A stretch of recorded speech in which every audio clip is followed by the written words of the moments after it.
Very good afternoon, ladies and gentlemen. Welcome to Innovation Thursday, Digital Platforms webinar brought to you by IMDA's OIP team. The time check now is about 2:04. We're still waiting for some of our friends to join us. Welcome once again to the Innovation Thursday, Digital Platforms webinar brought to you by IMDA's OIP team, the Open Innovation Platform team. Okay, we're going to just wait maybe a couple of seconds more for more of our friends to join us after a very lovely lunch, I think. We're all ready to kickstart today's very exciting seminar. It's going to have a sharing by a couple of companies who are presenting problems that they are hosting on the Open Innovation Platform, looking for tech solvers to propose very innovative solutions so that we can bring the technology and the business to a whole new level. And we're going to open today with a very special sharing by two expert practitioners from ThinkPlace Consultancy. So it's going to be a very exciting afternoon. I'm just going to wait a while more to see whether any more friends are coming in right now, because I don't want them to miss all the highlights of today's Innovation Thursday webinar. Okay, and I think I've seen more friends are joining us right now, so I think we're almost ready to kickstart. Once again, everybody, welcome. I hope you all had a great lunch and full of energy for today's Innovation Thursday webinar, focusing on digital platforms. My name is Billy. I'm from the IMDA OIP team, and I'm really happy to be your MC for today. This is, of course, the sixth webinar under the Innovation Call 10 of OIP.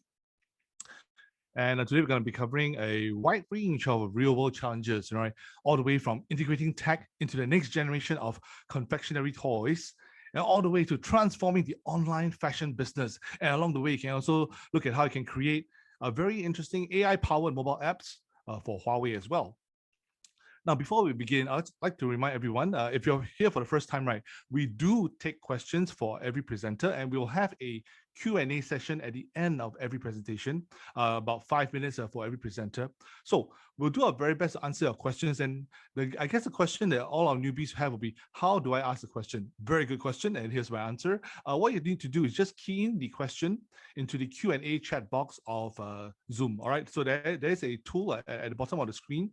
You can key in your question for the presenter. So just maybe highlight the presenter or the company that you're addressing a question to, and we'll do our very best to answer all your questions at the end of every presenter's stint. Now, don't worry if we don't have enough time to answer your questions today. What happens is that you can actually go on to the Open Innovation Platform portal at www.openinnovation.sg. And then every business challenge that we host there will have a forum where you can post further follow-up questions to the problem owners, and they will answer you via the forum, right? So don't worry if you don't answer your questions today, because you can always post follow-up questions on the OIP portal. It's at www.openinnovation.sg, and where every business challenge will have a forum, right, for you to post questions. Okay, I'll introduce the OIP a bit later because we do have a presentation coming up on OIP itself, but I'm just going to move on to the fact that, we are a very structured innovation process, and we do have a very vibrant community of both problem owners who bring their real-world business challenges to the platform, as well as an active community of, I think over 11,000 tech solvers who bring a wide range of diverse expertise, right, to propose innovative solutions for the business challenges. And just like you guys know that OIP will be expanding very soon over the next couple of months, right? We will be introducing new features, right? Key among which will be the digital bench that will help to accelerate rapid prototyping of your digital solutions. And another feature is called the discovery engine, right, which will facilitate innovation discovery. So do look out for more exciting news about these new features over the next few months as we work hard to expand OIP to benefit you, right? The community, the problem owners, as well as the problem solvers.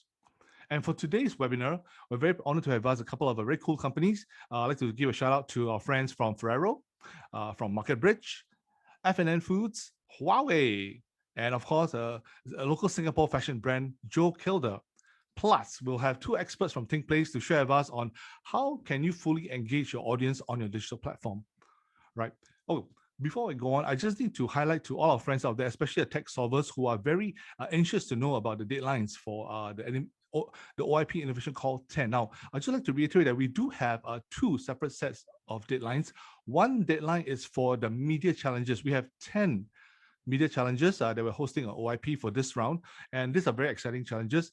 And the deadline for these challenges, right, the good news is that we have extended it from tomorrow till next Friday. So the extended deadline for the media challenges of OIP Innovation Call 10 will be 23rd July 2021. So if you have solutions for the media challenges, right, you have 1 more week to polish up and send in your proposal, right, by 23rd July 2021 at 4 p.m. Singapore time. Now, for the rest of the other challenges on OIP Innovation Call 10, you have 2 more weeks. So the deadline for all the other challenges on OIP will be 30th July 2021, again at 4 p.m. Singapore time. So I'd like to thank today's problem owners for joining us here today to share your business challenges with our audience of tech solvers. And on behalf of IMD, I'd like to thank everyone, right, our problem owners as well, our problem solvers, right, for joining us on this innovation journey and for being committed, right, to being innovation trailblazers in your industry. And of course, OIP will not be possible without everybody's support and cooperation. Okay, once again, gentle reminder about the Q&A. We are taking Q&A, we're taking questions, right, for every presentation today. So what you do is that you just post your question to the presenter or address the company using the Q&A tool in Zoom, and we will try our very best to answer all your questions. If we can't answer your questions today, don't worry. We will let you post your question on the OIP forum that's available at www.openinnovation.sg. And now, before we move on, I'd like to invite my colleague, Mr. Bay, to show a short video about what the Open Innovation Platform is all about. Please take it away, Mr. Bay.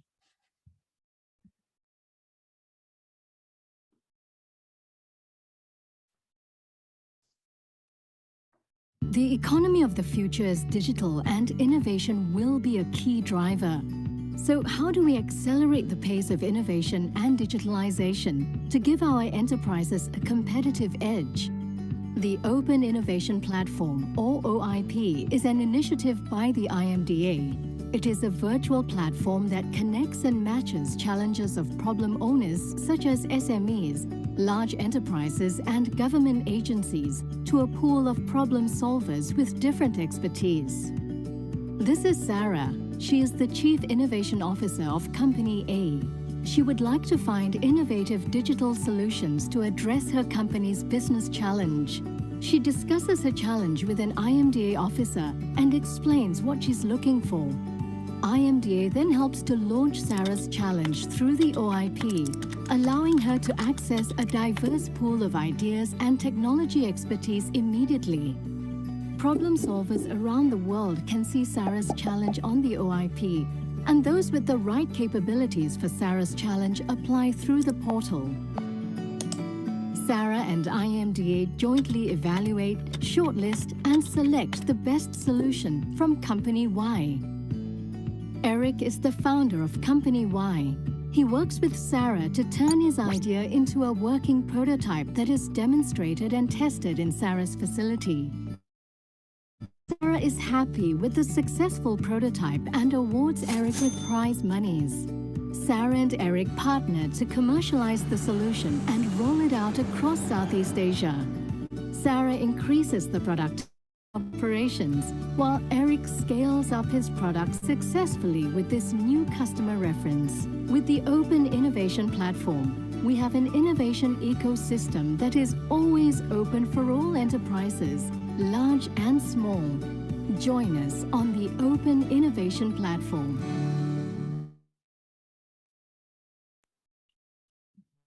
Cool. I'm gonna share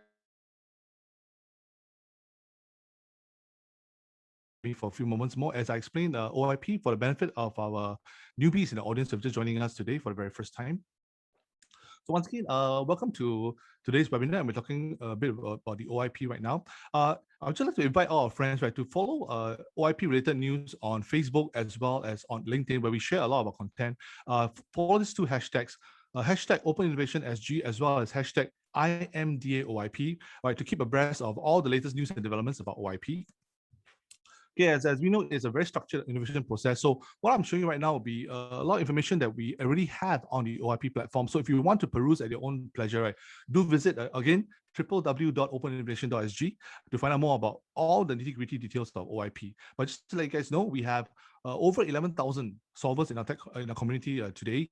We have given out over 7.1 million worth of prize monies, and this amount, of course, is set to grow along with the number of challenges. Right, so far it's 218, but it will grow as we launch more innovation calls. And today we've already have 87 projects that have really landed, in the prototype or have moved on to beyond the prototype stage, right? So quite a big, good success rate for OIP. And of course, again, this is just a quick summary of the process that you saw in the video as well. So again, all this is available on the OIP website. So do feel free to peruse the website at your pleasure. And of course, this is something that I want to highlight to all our new joiners today. We do give out a lot of perks if you join OIP, and if you submit your solution for the business challenges and you happen to be a finalist or you win the project, right? You get business opportunities, right? You get a chance to explore collaboration and commercialization with the problem owner. Of course, you get prize money. Every challenge will have a prize money that's been agreed upon between the problem owner and IMDA, and the winning finalist will get to claim the prize money, all right? And you also get a very structured innovation process, and you get to benefit from the process as well as support from the community of experts and resources. And you also get mentorship, and you get, again, support from the community. And as I mentioned, that we've already have over 11,000 tech solvers in the community. So it's a very, very big community of fellow practitioners and so on. And a quick summary of the resources that you'll be getting if you join as a member of OIP. So interestingly, if you are one of the finalists, right, you get a chance to actually experiment, to expand on your prototype, right, using the facilities available at Pixel, which is where I am based right now, is IMDA's Innovation Hub, located at 1 North. You also get to try the facilities at Nanyang Polytechnic's Digital Engineering Innovation Center, as well as ST Engineering's InnoSparks Open Innovation Lab. So of course, as finalists and as the winners, right, of the business challenges, right, you will get to benefit from design thinking courses, courses in UI UX design, digital storytelling, and even immersive experience. So we will support you through all this, by connecting you to the experts in our field. And of course, we also provide mentorship opportunities where possible to guide you and support you in your innovation journey. And of course, for tech solvers out there, right, this is going to be a big, if you qualify and you fulfill the criteria that we have set in our various IMDA programs, such as the accreditation at SGD, as well as SGD Spark programs, right, you qualify to join these programs, right, you will enjoy enhanced support from IMDA in terms of opening doors to more business opportunities for you. So do consider joining these programs and applying for these programs if you're interested. Information can be found on the IMDA website, which of course is at www.imda.gov.sg. Right, so find out more about the SGD accredited as well as the SGD Spark programs that can help startups, leapfrog your competition and gain more business opportunities to, basically promote your technology. Okay, we have quite a few success stories, not only on the OIP website, which is again at www.openinnovation.sg, but we've also been sharing news stories that have been covering some of the great projects, right, the cool results of the projects, right, that we have incubated throughout the OIP process since 2018. So do find out more by visiting the OIP website or visiting our social media channels. Just check out the hashtags that I've shared at the beginning, the hashtag OpenInnovationSG as well as hashtag IMDAOIP, to find out more about all these news stories. Okay, almost at the last slide already. So basically, you do get exposure to real business challenges when you join OIP. And if you are a finalist or winner, right, you will receive mentorship and support from a very highly structured innovation process overseen and facilitated by IMDA. Right, you also gain access to physical innovation and prototyping facilities. So basically, all the information you need about OIP, please visit www.openinnovation.sg. And now just allow me to do one more plug. Again, I would like to mention that we have extended the deadline for the media challenges in OIP Innovation Call 10. So if you have AI-powered solutions, right, for the 10 business challenges in our media challenge category, right, do submit by next Friday, 20th of July, 2021, by 4 p.m. Singapore time, right?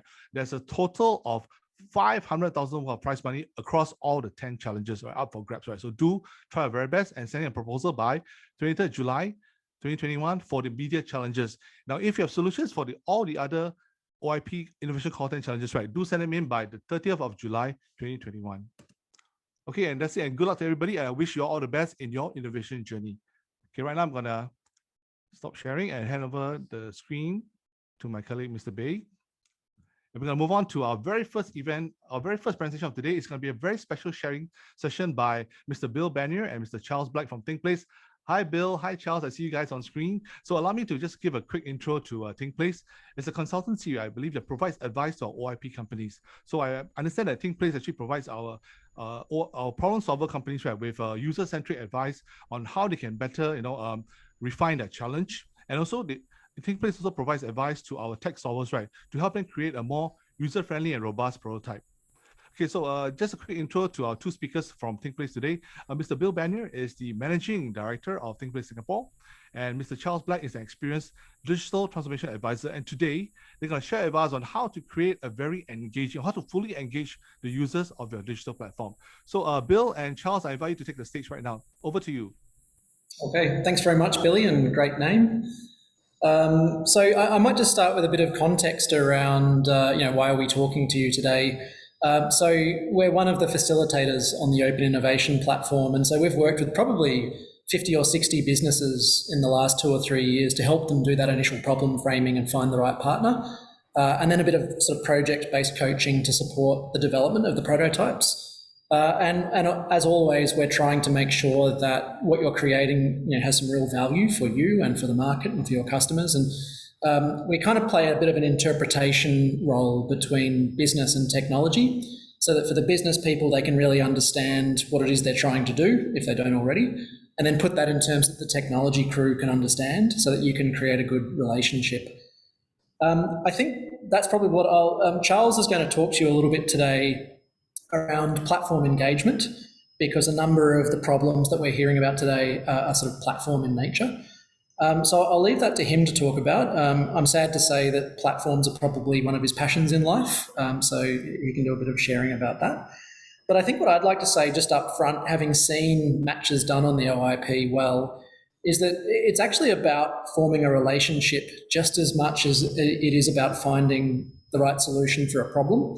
So even though it's a matchmaking thing, it's much more than matchmaking. It's about finding a trusted partnership, because it's not a transactional thing. As a business, when you've got a thing that you're trying to achieve, and as a technologist sort of coming in to do that, it has to be a partnership for it to work well. And you probably all know that, but I guess it's something I wanted to say up front, because when you're creating a platform, you're really trying to create something together. And it may mean changes to the business model in the process. And so you're reliant on the business side really understanding their market and what they're trying to do, just as much as the technology person being able to enable that, and they have to come together to make it work. So both of you have to contribute towards the eventual success of where you get to.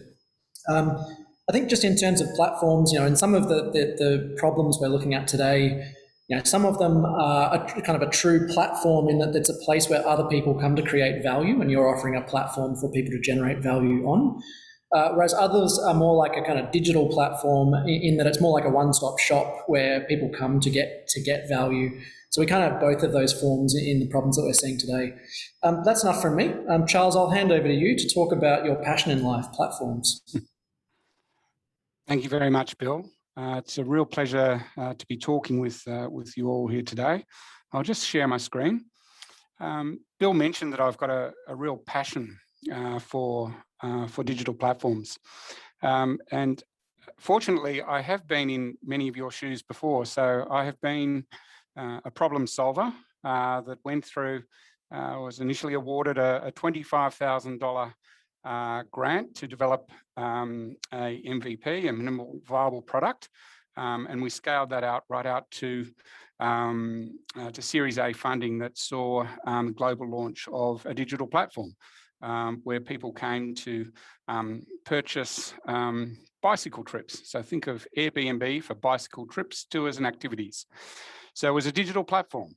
And what I thought I'd do today is share with you some of my insights that I gained through that journey in terms of what I would either do again or what I would strengthen that I was doing as I went through that process.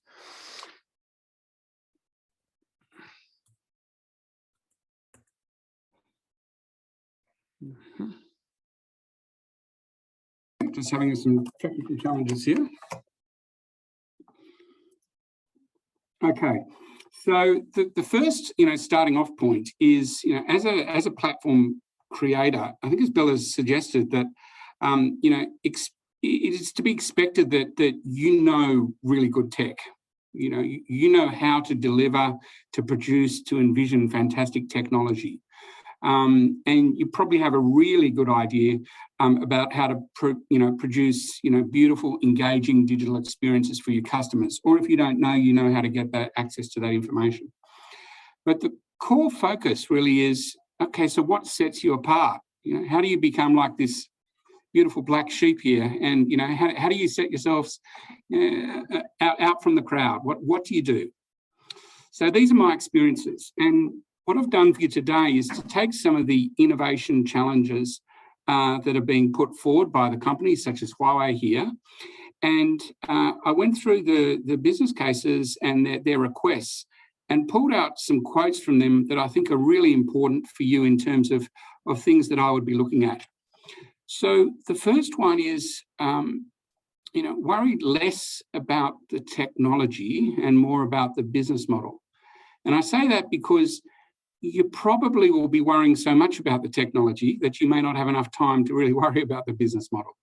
I assume, and we all assume, that you're really, really good at what you need to do from a technology perspective. But the real value that the company is looking for you is not just that you can provide innovative, groundbreaking technology, but you really understand how that technology can assist it to either acquire more customers, increase and improve productivity, access new markets. And Huawei, you know, is a really good definition of that. You know, some of their words there are really powerful. The ability to empower consumers to navigate everyday life easily and digitally. So what they're giving you there is a really clear understanding, you know, about what they're looking for in terms of overall effect. How can your technology, you know, bring digital enablement to their customers? You know, be that in their home or into their organisation. How can you help them to be fully connected? And it's not just good enough to say, well, here's a technology that does that. What you've got to say is, here's a technology that does that. And this is specifically how it's going to create value for your customers and help, you know, Huawei to understand the value that is being created. So, again, it's not just about doing it, it's about showing it. So that's one of the first lessons there. Okay, the second is, and this is coming through from many of the problem providers, is to help to create and grow a community.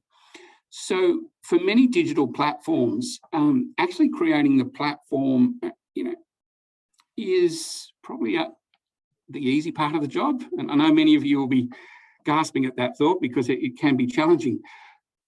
But really getting a platform or a technical solution, my experience is that, you know, that can be done. You know, we started off with a $49.99 a month digital platform, digital marketplace through a company called Share Tribe, which was a PaaS offering.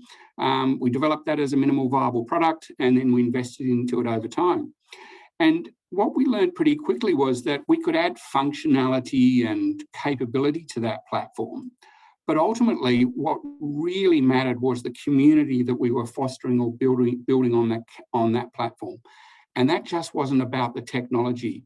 It was about how could we encourage people to share their stories and experiences. So, you know, a good example with our platform was that we built into it the ability to auto-link into Twitter and to other social media feeds, live streams of information and photos that consumers using the platform took, so that they could then share, you know, their stories out into Twitter and different platforms. And, you know, in the same sort of sense, if you look at what FNN are looking for, they've been really clear here. You know, their words there: a solution could allow users to engage with other like-minded individuals, to form interest groups and to organise events. So that gives you a hint of what FNN are looking for. They need technology and they need solutions, but ultimately those are not the end in themselves. Those are the things that, you know, foster collaboration and communication between people. Because the way that, you know, many products are sold is through referrals. So if you can help them to create a community where you can either get viral uptake of, you know, messages or information or stories about your product, you're going to really significantly help in FNN's you know, ability to sell and position its products. Third one is really kind of interesting, is around the insights around the health of the business. So many digital platforms are simply about exchanging value from one participant to another participant. And both of those parties have got to get value from that exchange. If it's just a one-way exchange, they probably won't get value. So when you're thinking about your products, make sure in your solutions, make sure that you think about, how am I going to get information that's being created or value that's being created between the different participants on the platform, and how am I going to help my end customer, in this case MarketBridge, to capitalize on that information. So MarketBridge have been really specific in terms of what their requirements are. They're looking for data analytics, business intelligence, real-time analysis of customer needs, and they've been very specific in terms of the areas that they'd like you to look at. But the important thing is regardless of your technology solution, how are you using advanced machine learning, artificial intelligence, and other areas to surface up those emerging and real-time insights on either customer needs or on the health of the overall product. Okay, another good example, and this is really repeated by F&M's request, that what they're looking for is flexible, fully integrated platform that helps people to connect the dots across their channels more easily. So their channels being the various digital platforms that they've got, physical channels, printed channels, etc. So how are you helping them to understand what is happening across the ecosystem of all of their different platforms? What sort of insights can you provide them about where value is being created and where value is leaking in terms of the relationships that they have with their customers? And one of the key things that many customers are looking for, and looking for firms such as yourselves to go that extra step, is to look at what are the new modes or sales models or channels that are out there. You've given them a technology solution that's providing them information. Extend that further. What are the insights about new markets, new demographics, that can start to either consume the product or to make better use of the services that are provided. Okay, the fifth one is obviously true for almost any product, be it a physical product or be it a services product, and it's all around trust. Most sales, are trust-based. Yes, there's a value for money equation, but many sales, as we all know, are based on trust. So when you tie that into cybersecurity issues and the issues around security, how is your technology solution building trust between individuals who are using the product, but also how is it building trust and in terms of providing a base level of security? So Huawei have been really clear in terms of what their requirements are. And I really like their wording here. It's to create a vibrant mobile ecosystem that is socially conscious by purposely adding onto its suites of applications. Build trust in the industry via technology, innovative yet socially impactful app. So this really cuts at the core issue of trust. And my focus question back to all of the participants here today is, when you are delivering your product, how are you providing trust and improving trust by the people who are using it? And then how are you assuring, the security and the back-end security? Now, obviously, a large company like Huawei has got all of those technical, insights around, protecting security. But the key point is there that you look at your product and you open up your architecture and you open up how you plan to work and work within their patterns to make sure it's really clear around the security posture of your product.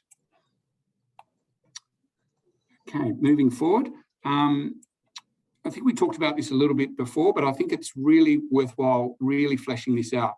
In almost all technology solutions at the moment, I think it's almost a given now that there is, advanced machine learning, using NLP, other techniques that help to surface, existing or emerging, customer insights or customer needs.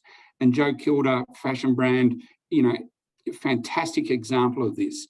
You know, what they're looking for is not just a presentation, you know, of the product, but how can your technology provide a curated, one-on-one, customized, you know, fashion show?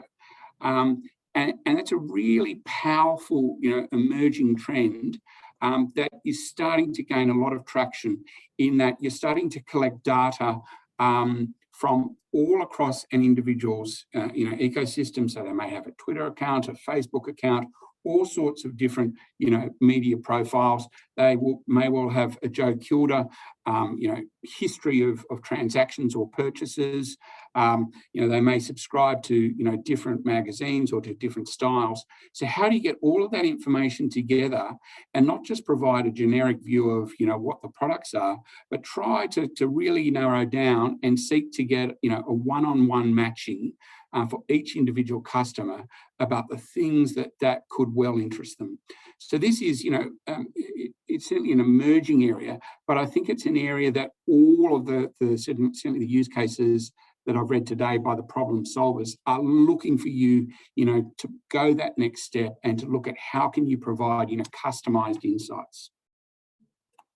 So finally, you know, one of the early lessons I learned, and then one of the very last lessons I learned, is that it's not just about, you know, claiming what you can do and saying why your product is so awesome or your technology is so good, but it's actually about proving it. And one of the best way that I found for founders to prove their claim is to make sure right up the front and right at the start, you start to have, you know, basic dashboards that provide evidence either of your ability to actually start to show results, or your preparedness to make decisions based on fact. So start to look at, you know, that the numbers that we know all of the customers and problem providers will be looking for, you know, monthly active users, bounce rate, time spent on site, gross merchandise volume, customer acquisition costs, customer lifetime value. You know, even if your product is not quite at that level, what I would love to see you do is to look at those measures, understand those measures, and if it's Huawei or MarketBridge or Joe Kilda or F&N, try and work through from the published material what their current, you know, platform, their current results are. You know, what are F&N's number of monthly active users? And then think about your product and think about how could you impact the number of monthly active users? How could your product and some of the benefits of it improve, you know, the time spent on Joe Kilda's site? You know, how can you know, your product enhance Huawei's Net Promoter Score? And I think that, you know, the good thing is that it's not about having a perfect answer. That's ideally the best. But the best thing about this is demonstrate to you know, problem solvers that you're keen, you're willing, and you're able to have this business-based discussion, as well as providing what we know you already have, which is the world's best technology. So thank you for your time, and happy to answer any questions you've got. Thank you very much, Charles. Bill, do you have anything else to add to Charles' very, very interesting presentation? I think there's been plenty there, and we're probably out of time, so I'll hand back to you, Billy. Okay, thank you very much. Thank you, Charles and Bill, for a very exciting presentation and very practical advice for our community of tech solvers. Thank you very much. And ladies and gentlemen, if you have questions for them, do feel free to drop us in the Q&A box. We can take it up later. But thank you for the time being, Bill and Charles. Have a good rest. We're going to move on to our next speaker right now. And it's my great pleasure to bring on the next topic for today. It's a very exciting topic about, wow, the gift giving industry, and we're looking at data-driven gifting marketplace. It's a challenge brought to you by MarketBridge. And MarketBridge is a leading provider in partnerships and loyalty programs. It's headquartered in Singapore, and it's a very extensive network of partners in the APAC region. And some of its notable clients include Samsung, Mastercard, and StarHub, and even more, right? So we'd like to bring on the next speaker, and she's the director of MarketBridge, and her name is Irene Goh. Hi, Irene. I hope you're here. Irene, are you here? Okay, Irene, just allow me Oh, to hi, just give you a quick hi, introduction. Thanks for hi. joining us today, Irene. Okay, so Yeah, ladies and hi. gentlemen, Irene has more than 15 years of experience in partnerships. And she is going to tell us more about the challenge that MarketBridge has brought on the OIP platform. And basically, I think in essence, Irene, you're looking at how we can create an intelligent automated gifting platform, right, for MarketBridge to efficiently procure, reconcile, and manage gifts, right? So this is going to impact not just MarketBridge itself, but also the entire, corporate gifting and customer gift redemption industry in Singapore, I believe. So Irene, do present on your data-driven gifting marketplace. Ladies and gentlemen, this is Ms. Irene Goh, Director from MarketBridge. Take it away, Irene. Yeah, hi everyone. Thank you for taking time off to join us for today's session. So I'm Irene, and we actually specialize in conceptualization and management of loyalty and rewards incentive program in APAC region. So some of our clients include like Samsung, MasterCard, Prudential, and Maybank. Yeah. So I think our problem statement is really to look for partnerships to address how we can create an intelligent automated gifting platform that will make gifting really easy, fuss-free via mobile devices. And basically, in a broad stroke, right, that will allow companies to also incentivize their employees and their customers easily. So the proposed solution from our partners should be able to should enable us to effectively procure, manage and issue all these gifts and do the reconciliation with real-time redemption trends and data. Yeah. So the prototype should offer a seamless, automated, and an intelligent gifting platform to facilitate personalized gifting from companies to employees and between consumers. It should offer us real-time tracking so that we can reconcile what's the inventory, enable us to, settle billing efficiency between us and our retail partners. I think it is important that it has to be web-based, mobile-friendly, intuitive for users, and scalable across markets. So I think some of the key features of the proposed solution should include an intelligent inventory management system so that we can actually manage our gift inventory cost effectively. We should also be able to procure effectively by identifying what's the redemption trends and manage our inventory level optimally. There should be real-time tracking so that we can prevent any fraud and duplicate redemptions. Like I mentioned earlier, automated billing is also a very key feature that we're looking at, because I think a lot of time and resources are put into billing and reconciliation between us and our retail partners.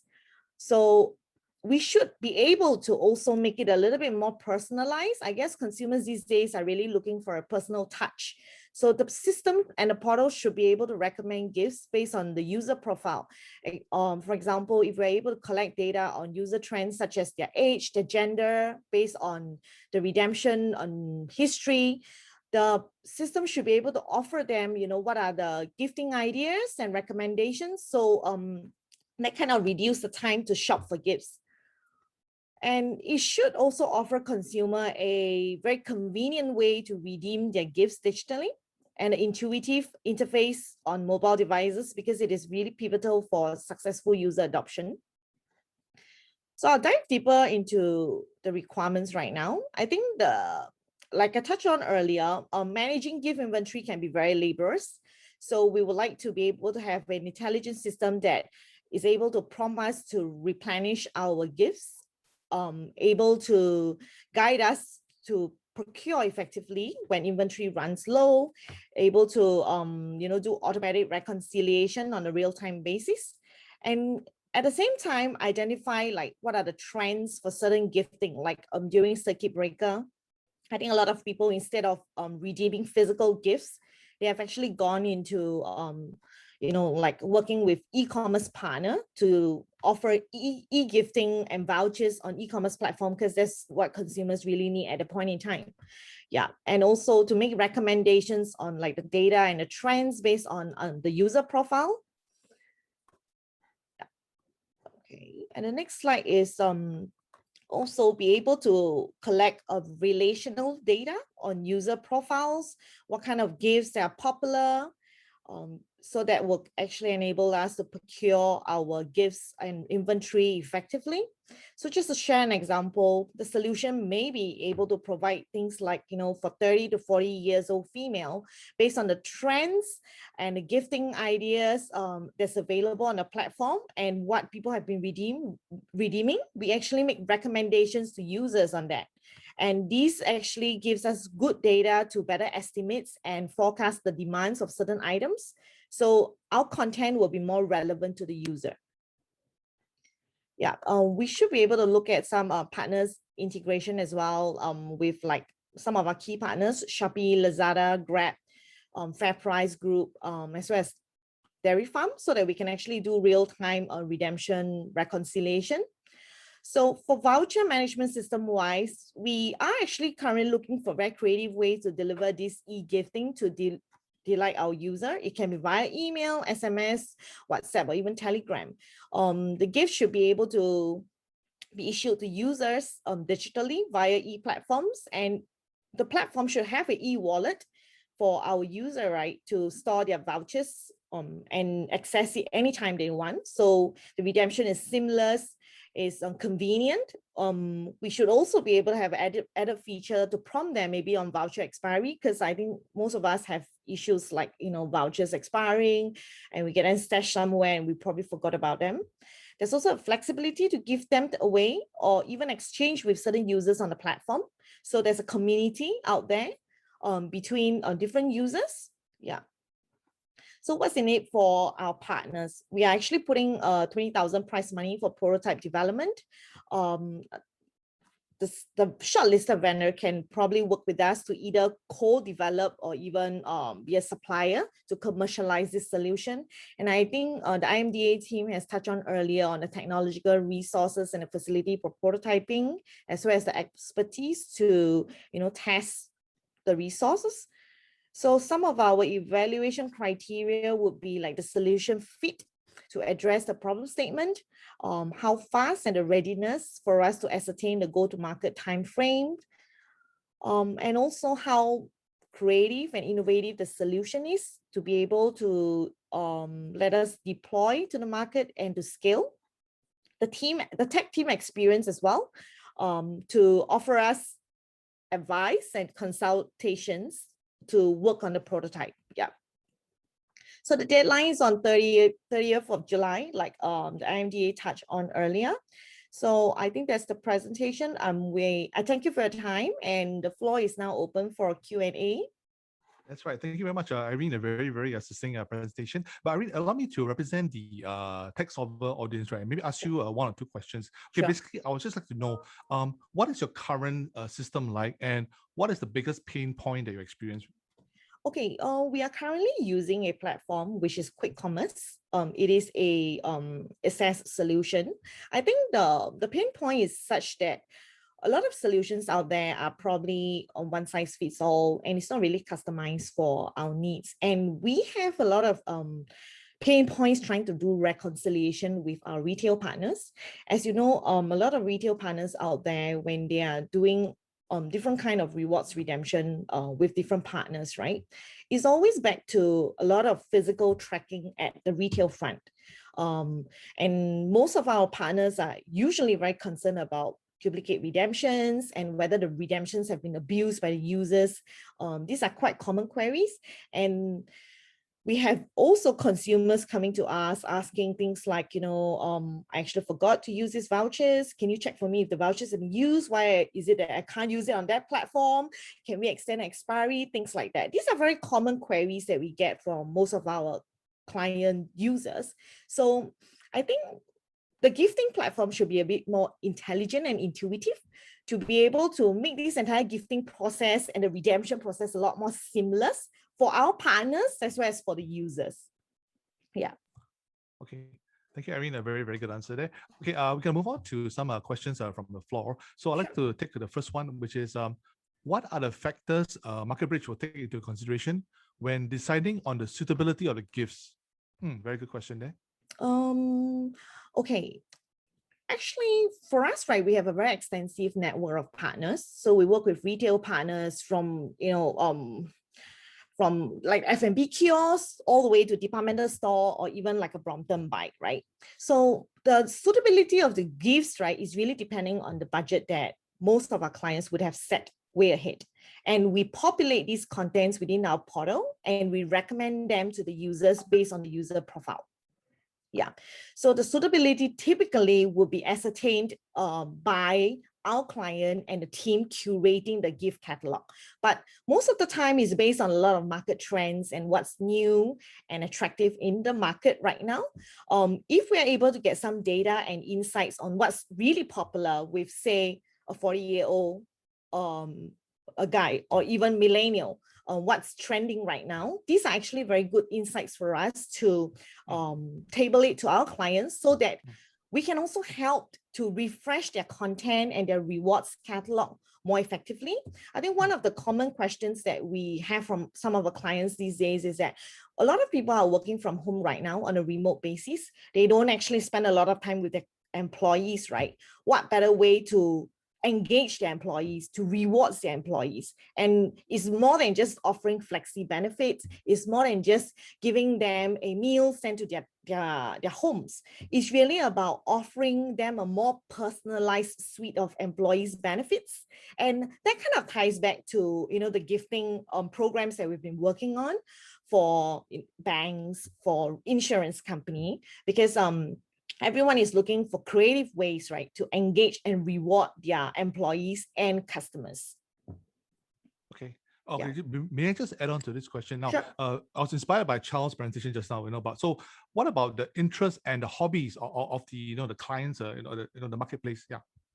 Yeah, I think that will be something really useful for us to populate some user data, because if, say, we have a group of people, they are in their 30s, maybe as they reach their late 30s, they suddenly becomes really health conscious and they're really into cycling or hitting gym. Such data will be really useful for us. So as we share with our clients, right, clients can be a little bit more informed what kind of gift will be more suited for employees and consumers. Yeah. So I think I see another question here about our current billing system. So we are on Xero. System, that's right. Yeah. Yeah, we are on Xero right now. Yeah. Okay. Yes. It'll be good if we can actually do an integration on Xero. Yeah. Looking to build. Okay, great. Yeah. So another question. Additional engagement beyond just gifting services. So what else can you do besides gifting? Yeah. Yeah. Actually, we did contemplate about this idea of reusing, recycling, and even donating it out, right? I think, like myself, we get quite a bit of gifts here and there. I think vouchers are usually very practical items. We get them stashed up somewhere. We forget about expiry. And actually, these vouchers are good for someone who might have good use for it. If we can actually repurpose these vouchers within the community or even donate it to someone within the underprivileged community, I think that will be a really good feature that we can consider within the community. Yeah, I think the other thing we also thought of would be, I think during the circuit breaker, there's a lot of gifting going on, right? Buying food for your friends and getting, like the pastries delivered. At times, I really get too many pastries within one afternoon. I can't finish them. Yeah. So if the delivery of the gift or even redemption can be a bit more personalized to your needs, right? I think that will be a lot more useful. And that's right. Yeah. Yeah. And we reduce waste as well. So that's something that we are looking at as a key feature. Okay. So I see another question that who will be the key users of the platform mobile app. So essentially, we have a few group of users here. So administrator will be people like us running the outfit, right? We will also have our retail partners, because they are the one going to pull out reports on the actual redemptions going on a daily basis. So we need something like a data dashboard, a data dashboard to analyze. Definitely need a dashboard for our partners to see, what's the number of redemptions that's been fulfilled at certain stores on a daily basis. The other thing is we also should be able to give our clients certain access on relevant reports for their insights. for the consumer front, right, I think the consumer should be able to look at, like, from the e-wallet, what are vouchers that are available, or what are gifts that they have already been gifted, and when are the expiries. Certain very useful information will be where their stores are located. If it has have a prompt that can even notify them that when they're within the region or the area, that they can actually use the vouchers to do a redemption, I think that will be a very nice feature to have. Yeah, definitely. Sounds good. Yeah. Okay, we have one more question for you, Irene. It's has MarketBridge worked with other e-commerce platforms to offer digital vouchers? No, we have not, because we function more like an aggregator, and we promote our partners and our vouchers to our clients directly. So we don't actually work with, Shopee. We don't work with, any of the e-commerce platform out there to retail the vouchers. Yeah. Okay, one very good question right now. Great vision for this gifting platform. I would love to use it as a customer. Okay, which are the prioritized features for the scope of prototype, considering the time and the price money given for this challenge? Yeah. Well, so what would be the prioritized features in your view, Irene? A very great validation that we really have a user that would like this. Okay, I think one of the key things would be for reconciliation. That will be very key for us, to be able to do a real-time reconciliation with our retail partners. I think CMS to populate the content should be fairly easy to get it built up. Other features like inventory tracking will be quite crucial as well, because that's a pain point that we have at the moment. Gift recommendations is probably secondary. It's a nice feature, but we definitely would like to look at it in phase 2. But digital issuance, inventory management system, right down to billing management, right? They are actually key features that we'll be looking at. Phase 1 in your phase 1. Okay. In phase 1, yeah. The recommendation, which probably would involve some kind of AI to collate data to do recommendations, that's probably in phase 2. Yeah, I hope I answered that. Yeah, I think it's a very, very clear answer. Thank you, Irene. I think okay, I'm just gonna hold on to see whether we have any more last minute questions that we can give Irene with, but okay, I think that's what I think the audience is very kind to you today, Irene. Thank you very much for a very clear presentation and for answering the questions. And we look forward to very exciting submissions for this business challenge from MarketBridge. Thank you very much, Irene. Thank you. See you soon. Thank you. Thanks. And now I'm going to move on to our next presentation today. It's going to be a very exciting engineering challenge. I think it's very thrilling, and personally for me, because I'm a big toy collector fan, so it's a topic that I really love, right? So we're going to present the next topic, which is on the next generation interactive toys that engage and delight children, and it comes from this very popular, famous Italian manufacturer of chocolates. It's called Ferrero, and we're talking about their range of Kinder Joy toys, right? So the topic is about how can we incorporate technology into the next generation of Kinder Joy toys. And our speaker is Mr. King Chu.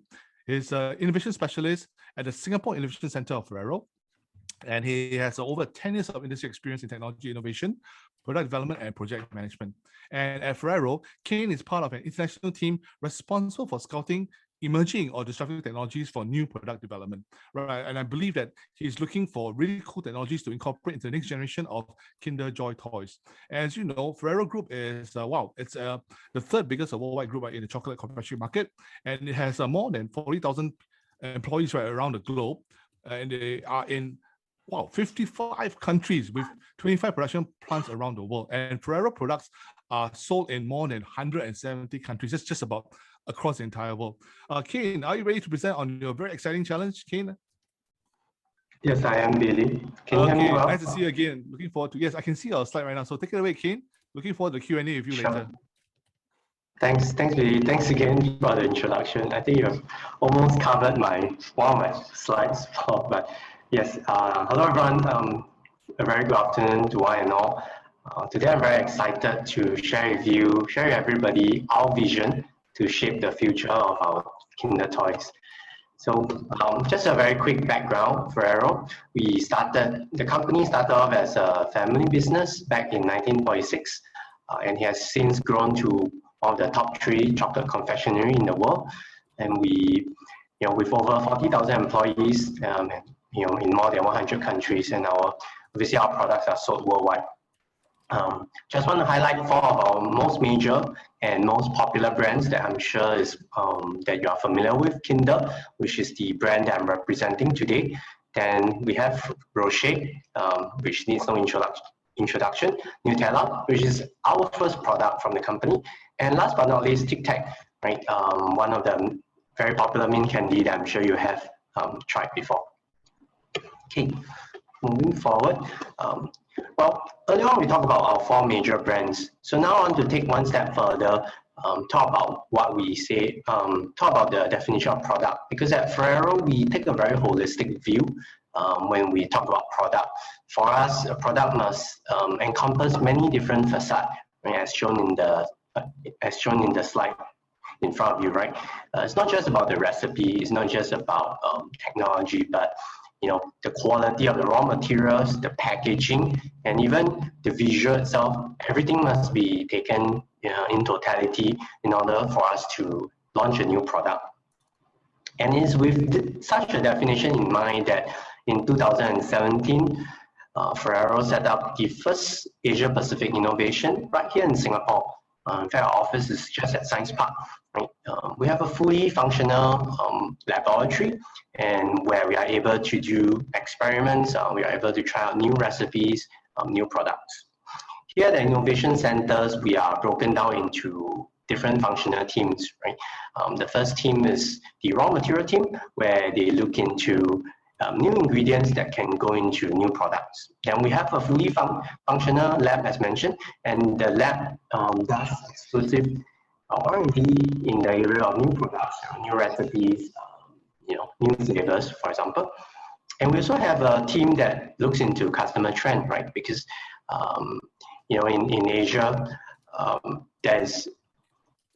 in all over the world, the consumer trends in food are changing every day. And here in Asia, we know that there is an emphasis on more healthy snacks and low sugar content. And that's the area that our colleagues do research in.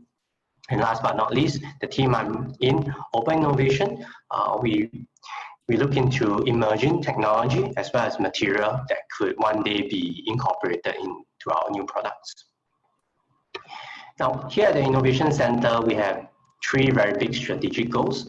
Right? We talked about the open innovation earlier. So here we mentioned we like to classify as breakthrough innovation. So what do we mean by breakthrough innovation? It means that it's a technology or material that that's not yet out in the market. So it's still in development phase. And so this oftentimes involve doing collaboration with institutes of higher learning or research facilities, right? Other than the products that you are familiar with, as we mentioned earlier, chocolates, right? Here we also have a very interesting mandate, and that's the team that I'm representing. So it's about new toys, right? New toy generation. So you might ask me, so why is it about the toys, right? Kinder is actually a global benchmark for toys and licensing. Why is that so? Because each year we sold more than 3 billion chocolate eggs, right? Kinder Joy, Kinder Surprise. So that actually makes us the #1 toy producer in terms of units sold around the world. That also means that we are able to leverage our strength to have multiple partnership and relationship with many interesting companies around the world in order to come up with new toys, right? And all the names in the diagram probably need no introduction. Disney, Universal, DreamWorks, even Nintendo. So we run collaboration with them in order to come up new and interesting toys. But our big mandate for the Innovation Center, for our team, is this: how can we create the next generation of smart toys that will help our children to learn and grow? And it's with this in mind that we have our OIP problem statement, right? And I'll just read it out for everyone's benefit. So how can we enrich the play experience of our Kinder toys by incorporating either new technologies or new material to generate audio sound electronically, and so as to pipe the curiosity and encourage imagination of young children. Now, to put it in a more concrete sort of use case, this is this is a photo of a child playing with a Kinder Joy, sorry, a Kinder Surprise. So the difference between a Kinder Surprise and Kinder Joy is that the Kinder Surprise has a chocolate eggshell with a capsule inside, whereas the newer version of Kinder Joy that you find in the supermarkets, this consists of two plastic halves where the toy and the chocolate are fully separated. Now in this use case, after opening the chocolate egg, we want the child to be surprised by an interactive audio toy that is able to engage him and help him to learn and grow, with new functionalities. Now, I'd like to talk a bit more about the context, about what we are looking for. Now, this context is a broad one. So, for all the toys that we develop, this context applies. Right? So, any new function that we develop should embody our Kinder Play values, which are imagination, socializing, as well as learning. And in terms of the criteria of our toys, our target age group is actually between 4 to 7 years old. So it's a pretty young group.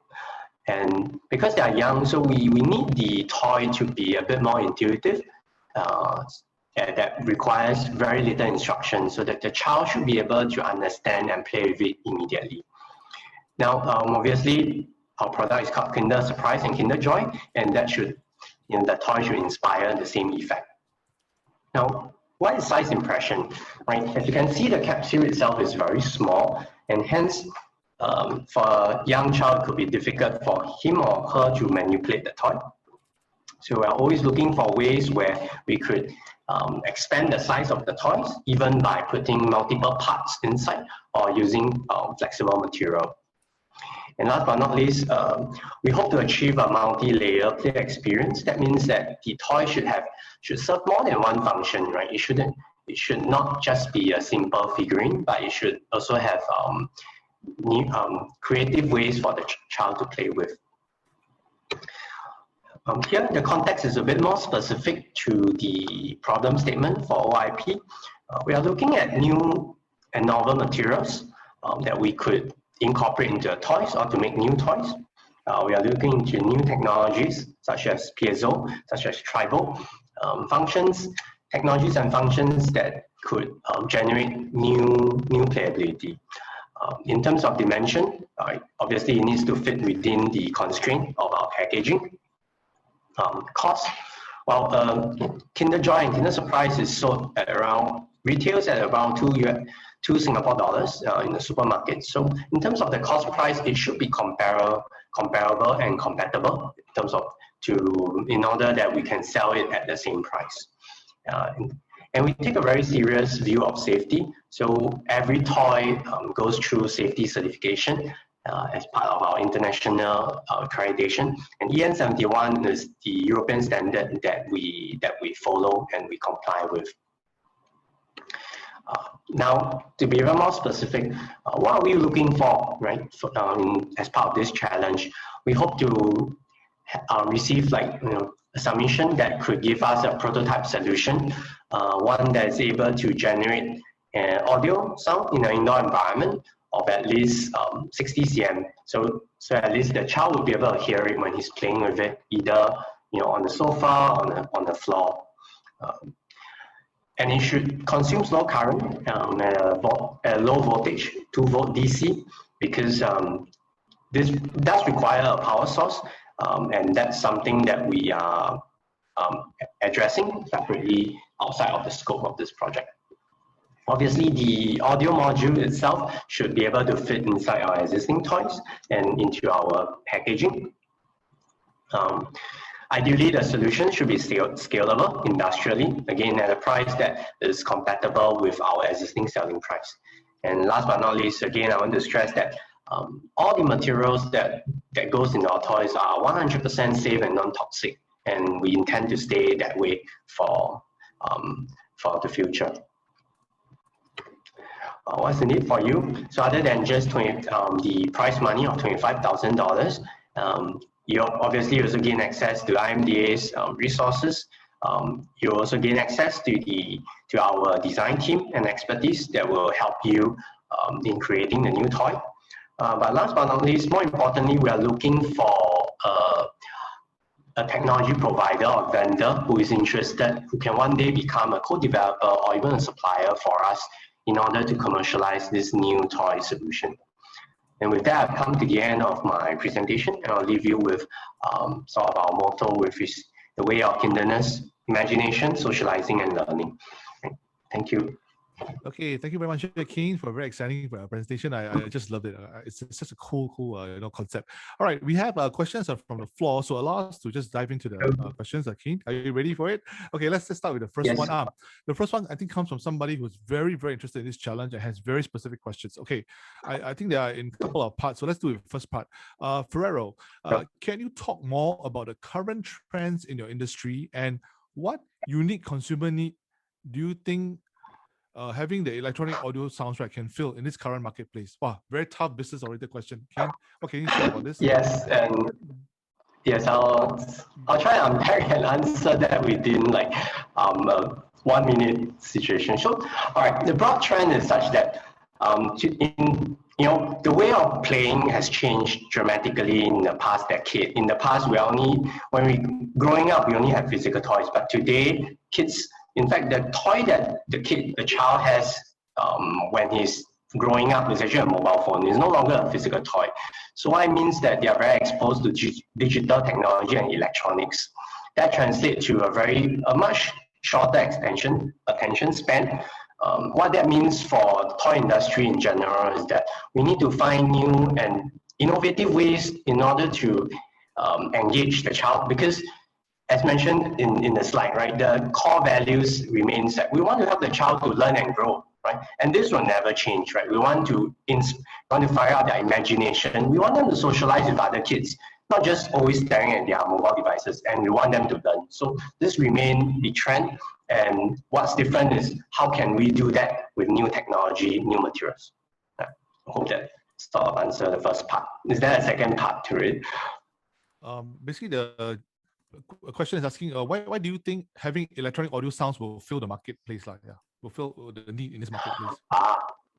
Okay. Well, so without giving everything away, it's actually part of our broader strategy as mentioned in the earlier slide. So we are trying to develop the next generation of smart toys. So and to put it concretely, smart toys are toys that we feel can be interactive for the child. So the vision is that we want to have a toy that the child can interact with and help the child to learn about different things. And we feel that audio is a new area that is fairly neat, that we have never gone into before, right? To have an audio toy, imagine the toy is an animal. Imagine the animal can make different sound, like a bird singing or a cat meowing. All this helps the child to be more connected to nature and learn about the environment around them. Yeah, very good point. Okay, we start to dive into the other parts of this question. Next one will be, how do you usually decide what to offer in this marketplace? I find that questions are very broad and not so, okay. How do I think? We can just repeat the question real quick. Yeah, it's basically it says, how do you usually decide what to offer in this marketplace? So I guess it's probably how Ferrero decides, what to offer to fulfill the needs in the marketplace. Yeah. Clear. Right. So obviously, in-house we do have teams that look into what the consumer wants. In this case, every year we do conduct focus group with the parents and kids in order to understand the kids that expect them. Every year we launch more than 300 to 400 new toys. And before the toys are launched, they actually go through this focus group. And in a sense that allows the child to signal to us what are the toys that they like, that excites them, and that will then feed back into our design and planning for the next season of toys. Okay, I believe this comes from a competitor. So they also want to know how you do customer segmentation. I suppose it's the same thing. You do your research, you do your R&D and so on. Okay, I'd like to move on to other questions. I hope this questioner is happy to answer so far. We're going to move on to another question from Rachel. And Rachel says, what are the new technologies that Ferrero has tried but it did not work? Okay. Tough question. Well, I wouldn't say that the technology cannot work, but let me share within the context of the OIP, so that will help the other participants as well. So in earlier we talked about the context, right? Two contexts that we need to be concerned about. Well, these are broad contexts for all toys, but specifically, our constraint has always been the dimension as well as the cost, right? Dimension is very much determined by the packaging, and cost becomes a very big constraint. So most of the time, the gatekeeping of the technology is not so much whether it can achieve the function, but whether can we find an innovative way to sort of package the technology, or to develop technology to a level that is compatible with our cost structure. Because we are selling it as a toy inside a chocolate and not as a toy itself. So that's the reason why you find our product in the supermarket and not inside Toys R Us. Okay, understand. So you need to fulfill your key considerations, right? So it's not just the technology, but you also must fulfill the key consideration. Okay, that was a tough question there from Rachel. Thank you, Rachel. Okay, next, another tougher question from Tian Yun. And Tian Yun is saying, we interviewed a few parents, and surprisingly, all of them expressed great dislike for toys with sound. And so, so what other reasons for kinder to want a toy with audio? Wow, Kane, I don't know if you can answer this, or should we take it offline? Yes, of course we can. Yes, I think, of course, I think it's very important to sort of understand the context of why parents, on two parts, right? You're right. So there's the child that likes certain things, and there are parents that are also gatekeeper, right? Because the kids will not be buying our toys. They are the one pestering the parent to buy the toys. We all know that, right? We have gone through that phase. Now, in terms of what the parent and the child like or dislike, now I understand that there are certain toys that the parents, such as ourselves, may feel is irritating, right? And that could stem from the fact that the audio effect or the visual effect could be too loud, too jarring. But in our case, we are very clear that the purpose of the audio sound is not a loud one, but rather is to surprise the child. Right? Imagine you open up a toy, it's an animal, it's a cat or dog, and that's one of our products we have. Now, if the dog is able to bark or the cat is able to meow, and that is able to generate that surprise for the child that we hope will not be irritating for the parent, right? So because this is not a very big toy and it doesn't use big batteries or lithium, so it doesn't generate that kind of hopefully not the kind of noise that would cause parents to be put off. Okay, that's a very diplomatic answer there from Keen. Thank you, Keen. Good answer there. Okay, more business questions now. This comes from Sing Bio. It says $2 is the retail price of the entire product, but what is the target cost for the toy alone? Keen, this sounds like a very confidential business information. Thanks, Billy, for the disclaimer.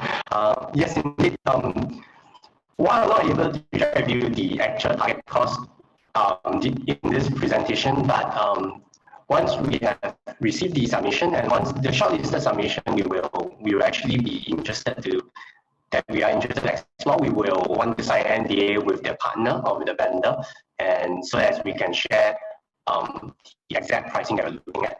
But without going into that details, Ferrero is an FMCG company, right? So this is a consumer goods. So our price structure will not be too different from the price structure of other retailers, or toy company like Hasbro and Mattel. And there are online resources, reports that will sort of give you a good idea about the percentage of the cost that goes into the toy itself. So I hope that gives you a hint on where we are going to. Okay, very, very good answer again, Keen. Okay, up next, we have one question about, is Ferrero open to other ideas, including non-luminescence or audio effects? Yes, we are very interested.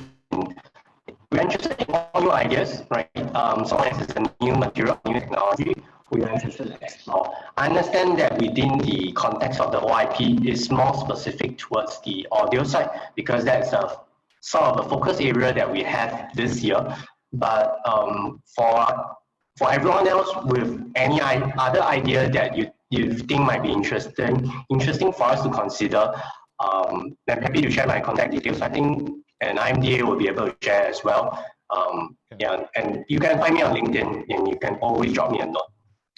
Yeah, and they can also post you a question on the OIP forum, on the OIP page, which is at www.openinnovation.sg. And I believe you also answered the one question which says, can we propose multiple product ideas in one proposal? I suppose you welcome different ideas in one proposal? Yes, we do. Yes, okay, that's great. So I'm gonna click that as answered. Oh, we have, wow, Kane, you're one of our most popular presenters ever. A lot of questions. Okay, let's try to answer this one. It says, we bought many Kinder Surprise, mainly India-made version, and all of them are to be played with an augmented reality, AR mobile game. So this person is asking, is this another strategy of Kinder? I suspect could be a competitor, Kane.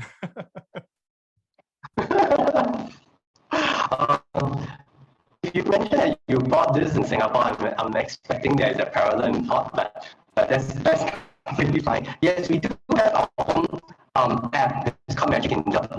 It's freely available on both iOS and Android. You can download it. This is another way for a child to basically engage with the toy, right? Early on, like we mentioned, multi-layer play experience. So that's the digital app is one way for the parent to extend the playing life of the toy, because we don't obviously we don't want the child to play with it for 5 minutes and then chuck it aside, right? We want that a very short attention span. So through the app itself, we hope to enrich the play experience, because the toy, every toy is able to unlock a new experience within our mobile app. So feel free to download and try out. Oh, I definitely would like to try that as well. But I guess for the scope of this current challenge, right, we're not going to explore AR, but I guess in future, we'll welcome another challenge from Ferrero that looks at AR, right? So I suppose that could answer the question as well. So for this challenge, it's only the audio side, but in future, I personally welcome an AR challenge from Ferrero. So Kane, let's work together in future. Thank you. We have just 2 more questions, and we will try to answer them quickly. Next one is, what scale of the solution are we looking at? Will there be support to scale up the solution as needed? Maybe just a quick one, Kane. Yes. Very good question. As mentioned, our vision is to be able to commercialize the solution, and we understand that technology vendors may be at various stages. In terms of what Ferrero is able to provide, we have both our in-house design and as well as development prototyping team, and also existing manufacturers that is able to do the scale up. For ideas that we eventually pick and select, there are different models that we can explore. It could be a pure licensing play. It could be supporting the supplier to scale up in terms of pilot production before moving on to production. Because yes, we are looking at large volume. Each toy, for each toy that we design, we produce easily 10 million of it every year itself. So, but this is a pathway that we are looking to be for as technology vendor to join us as a co-developer or as a supplier, depending on your business model as well. But we are open to both a licensing model as well as a supplier vendor model. Okay, so basically, Ferrero is open to exploring the kinds of collaboration you can have with the potential supplier or partner. Okay, that's great. Yeah, because the key is really to get to a commercialized solution. Yeah. Okay. Yeah, sorry. Okay, thank you, Kane. Actually, there's one more question, but I would like to invite you to actually type in your answer, because we'd like to move on to the next speaker in the interest of time. So thank you very much, Kane, for a very fascinating presentation and for answering all the barrage of questions for your project. Your project getting a lot of interest here. Welcome you to answer the final question by typing it in the chat box. And thank you very much, Kane. We'll see you soon for probably our next Innovation Thursday in future. I'd like to move on right now. Thank you very much. Good afternoon. Thank you. Thank you, Billy. Bye-bye. Okay, from a confectionery toys, the next generation of confectionery toys, we move on to developing a community for a very popular isotonic sports drink. I'm talking, of course, about 100 plus. Sports people like me like to drink 100 plus a lot. I can hear my colleagues laughing, but it's true, I do drink 100 plus. And our next presenter comes from F&N Foods, and the topic is a very interesting topic. It's about developing a digital community, right? And the title of the challenge is delivering a consumer-focused digital community environment for the fans who love 100 plus. And our next speaker comes from F&N Limited, and she is Miss Celine Tan. Hi, Celine, welcome on board. I believe Celine is the Regional Marketing Director, Beverages for F&N Limited, and she's an experienced, fast-moving consumer goods marketeer with extensive experience working across different consumer categories. And right now, Celine is in charge of a couple of brands, right, in the portfolio, in the beverage portfolio, which includes 100 plus, F&N Sparkling, Ice Mountain, and Seasons. And these are all drinks that I'm probably going to drink around this session. Very thirsty now. Celine, are you ready to present on your challenge? Yes, thanks, Billy.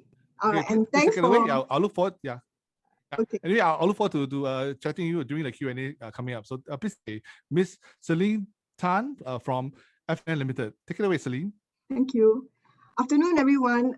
This is the agenda that I'll be covering for today. I'm going to spend a bit of time, just a quick introduction of 100 plus, and hopefully give a bit more time for the Q&A. Okay, so for 100 plus, if you've been in Singapore for at least maybe the past 1 to 2 years, you would probably have drunk 100 plus. Yeah, the #1 isotonic drink in Singapore and also in Malaysia. Just a quick fun fact, we actually started in 1983 when F&N actually celebrated 100 years in Asia. So this was a drink that was actually developed to commemorate the spirit of empowerment, the spirit of hope and ambition. Okay, is actually anchored in sports. Our DNA is actually in sports. However, if you go to the coffee shop today, you would realize that 100 plus, I would say with confidence in Singapore, it's almost 100% distributed there. It's also taken as a meal, largely also because it is a very refreshing drink. It's a drink that really refreshes and rehydrates you on the go. You also can take it at home. In fact, fun fact, outside of Singapore and Malaysia, people drink it at home a lot more. Yeah. So in Singapore, we have been a firm supporter of many associations, Sports SG, HPB. In fact, even like a supporter of SNOC as well. Okay, so this is our portfolio in short. Just a quick introduction if you're not so familiar with the range that we have. Broadly speaking, we have 2 ranges. The first range is the light carbonated range. So we have our original, which is the one that you would likely see widely distributed all over Singapore. And then we have 2 flavors. And about 3 years ago, we actually came out with 100 plus zero. So this is 0 sugar, 0 calories. This is what we call the carbonated range.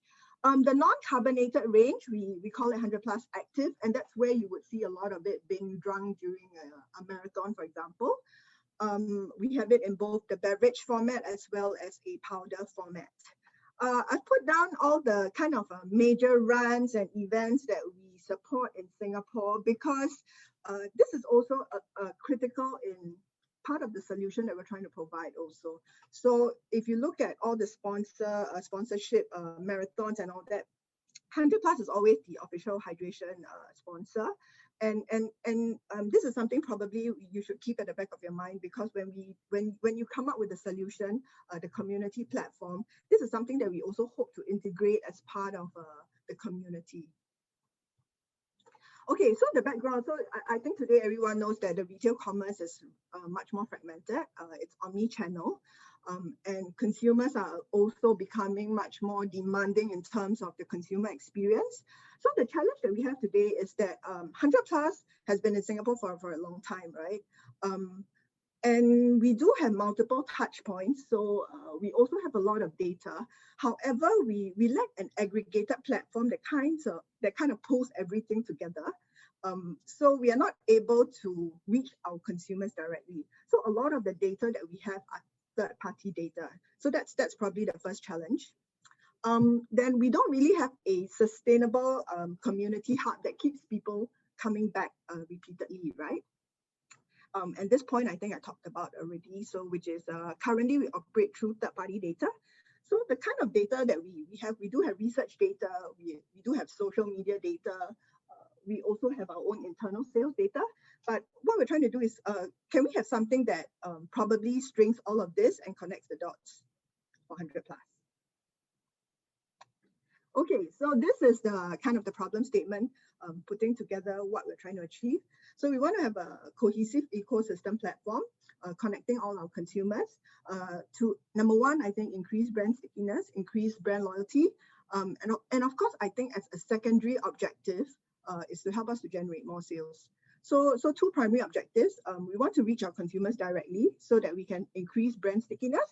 And number two, as a secondary objective, we want to generate more sales. So what are we actually looking for? We're looking for a prototype-like platform where we want to kind of string and connect the dots together.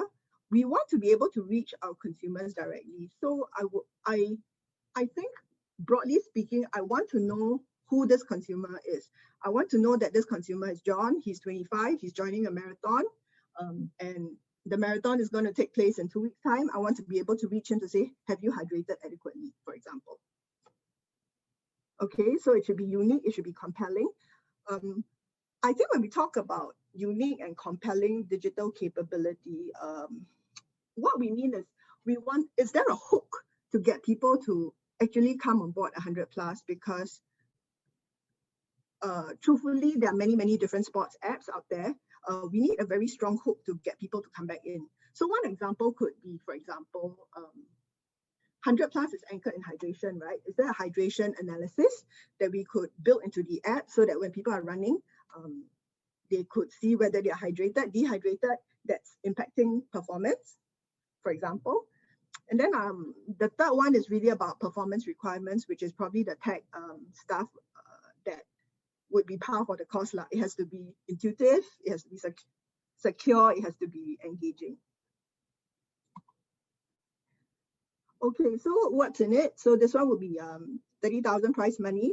The opportunity for you to work in partnership with us to create something that we would pilot in Singapore. Having said that, if this is something that works well in Singapore, it's something that we would be open to take to the region as well. Okay, so the evaluation criteria, I think these 4 pillars are something that I think a lot of our speakers have talked about. So solution fit, how ready is it to go to market? Is it cost effective? And also, I think company profile. Yeah, so these are not something that's completely new. Yeah, so I think done. Okay, so I'm kind of done. I might have gone quite fast, so wow, I can that was really fast. Yeah. Yeah, like we were running in 100 meters at Olympics, but it's okay. It's a very good presentation. I guess we can move on down to the Q&A. But I do have one question on behalf of the audience right now. Basically, I just want to ask, what alternatives did IFNN consider before turning to OIP for this community digital platform? I think if you talk about a completely integrated one, the answer is we haven't. Yeah, the short answer is we haven't. So this would be something I feel, something that we haven't done on an integrated platform. What we have done is little different parts of the jigsaw, but we haven't been able to string it together. So that's what we're looking for. Yeah. Okay. Wow. We have quite a few questions for you, but I'm going to go through and some of them are quite tough questions. So let's see whether we can answer them within the constraints of our time. Okay, first one is FNN. Can you share about your current slogan or tagline for your branding and how it has changed over the recent years? I suppose this is referring to the 100 plus branding itself and probably not your other drinks. And what do you think your consumers care the most about 100 plus, and how does your consumers want to interact with your company? Wow, sounds like a comparative analysis. I'm not wrong. Very good questions actually. Yeah. Would you like to take a shot answering them, Celine? Yeah. Okay, so 100 plus is really about outdoing yourself. It's all about empowering and getting you to do better. So it's a progressive brand, right? How do you think the consumers care about 100 plus? I think the most consumers interact with 100 plus in a sporting occasion. Secondarily, it will be a meal accompaniment, maybe on a very hot day in a coffee shop, for example. So that's the primary occasions, I would say, sports. Yeah. How does your consumers want to interact with your company? I think we want consumers to always interact at every possible touch point. So that could be in a shop, that could be online, where we're running on engagement contest, for example, or it could be even, in a moment of truth when you're in a marathon, right? When you need to drink. So that's where we are. Yeah. Okay, let's go. I also noticed that you have a very active social media presence as well. For 100 plus alone, there's a very active social media presence. So I suppose that's part of your range of interactions with your consumers. Okay, let's move on. Okay, next question. I don't think it's quite relevant, so I'm probably going to skip it. It's about how COVID has affected the sporting community in Singapore. It's probably not relevant to this challenge. So, Tianlin, sorry, I think we'll just skip this question. Maybe you can post it on the OIP forum.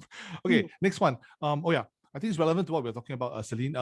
How are you reaching out to your audience currently? Any digital experiences or loyalty programs? Maybe you can give further details on this. Yeah.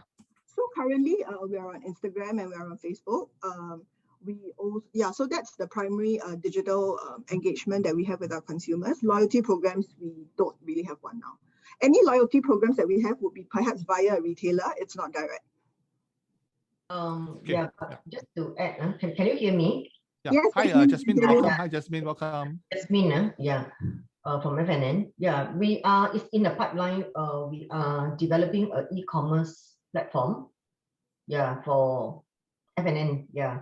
But it's an e-commerce platform. Is totally different from what Celine is talking about. What she's talking about just now is the community engagement platform, which is different. Yeah.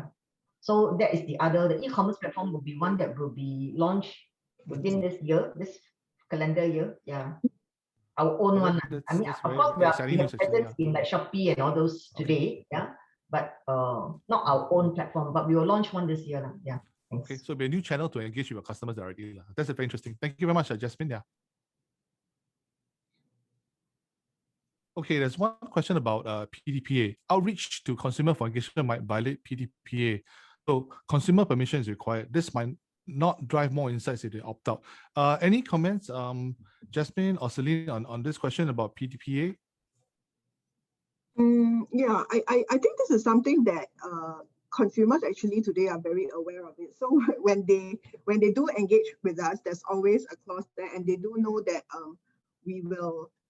They do know that they need to give us rights to actually, for example, feature them if any. But usually consumers do know that there's a PDPA clause, and if they do engage with us, it's with their consent. Yeah. With express permission, right? They have to tick and say yes, they agree to give it. Yeah, they will. It's quite extended across a lot of platforms these days. Yeah. Okay. Thank you. Okay. Wow. This one is from a very serious tech solver who's very interested in your challenge. Okay. Do you require all the functions as mentioned in the challenge brief? Sorry, what do you mean by all the functions? I think everything that you asked for, I think that, so the tech solver is probably asking, do you really need everything, or is there like a priority list? Yeah. Okay. So I think if we look at the priority of, at least from a phasing standpoint, I think I would be looking at reaching the consumer directly, increasing stickiness, increasing brand engagement and loyalty as a first priority. And then as a second priority, it would be to generate more sales. Okay, that sounds like a very good answer to me. Yeah, so I hope that answered the question, Mr. Anonymous. Okay, we'll move on to the next question. Okay, another tech solver asks, are you looking at a mobile application for this solution? Just maybe we are, right? This one for this? Definitely mobile, yes. Okay, so there you have it. It's definitely a mobile solution that FNN is looking at. Yeah. Okay, we have more questions from Tian. Tian is very interested in this, in the community that you have for 100 plus. So are runners one of the largest consumers of 100 plus? Do we have any answer on this? Jasmine or Celine? From a Singapore sporting fraternity standpoint, I would say yes. Running is the top sport. Okay, that's good.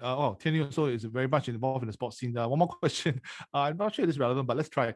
Because of the cancelling of marathons in the current situation, is the use case of training for marathons still a priority? I believe this was in your challenge statement, right? The use case of training for marathons. Yeah. Yeah, I mean, today, I think marathons are taking on the form of a hybrid kind of thing. So it might not be a very big stand chart marathon with 100,000 people, but it could be in different phases of training. So whether it's a big marathon or a kind of a hybrid event, or even a smaller community event, I still believe it's relevant as a use case, because ultimately at the end of the day, what we're trying to do is to get people to remain active, and when they are expending some level of perspiration, sweat, or exertion, hydration is therefore crucial, and 100+ will then therefore be the brand to answer that need. So from a use case perspective, I would say yes. Okay, I think that's about it. Wow, we have done quite a marathon of questions and we answered all of them very quickly. Thank you very much, Celine and Jasmine. I think you have presented your case very well, and we look forward to a lot of exciting submissions for your challenge, right? So I think it's going to be, and I think your challenge, right, the solution that's coming up, right, will probably be of interest to a lot of other companies as well. So it's going to be probably a very impactful solution that will impact, and that will probably influence the entire, sector, right? All the, FMCG companies will be interested in this kind of, community digital platform. Can I say something? Yes, please, welcome. Yes, please. Yeah, I think, following on to what you just mentioned, I think, of course, we do not want to have something that is so generic that is just picked up by another XYZ beverage company and it will work for them just as well. Then it's not sticky anymore. So being sticky means is in terms of the so-called the entire packaging from front to end has to be something that is, people look at it and you know that it is not this beverage X or Y, it's 100+, for example. It is us.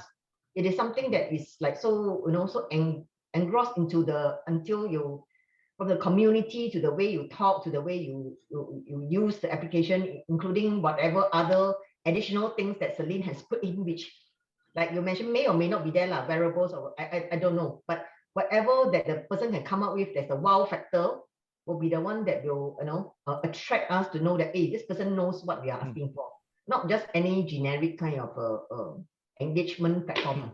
Thanks. Very, very good point, Justin, because I think we just have a last minute comment from Singbio, and Singbio is saying, we have a complete digital platform for this. However, operating such a platform will require certain commitment from 100+ /FNN as well to deliver consistent content and manage the community. So I think it's going to be a two-way collaboration that's going to make this a success, to give you the wow factor that you're looking for. So Singbio, maybe you can drop more of your comments in the OIP forum for FNN, so they'll be, they can touch base with you. Thank you, Jasmine and Celine, for a very great presentation and the Q&A session. And again, I look forward to the exciting submissions for you guys. Thank you very much. Have a good afternoon. Thank you. Thank you. And thank you, Seongbyo, for a question as well. Thank you.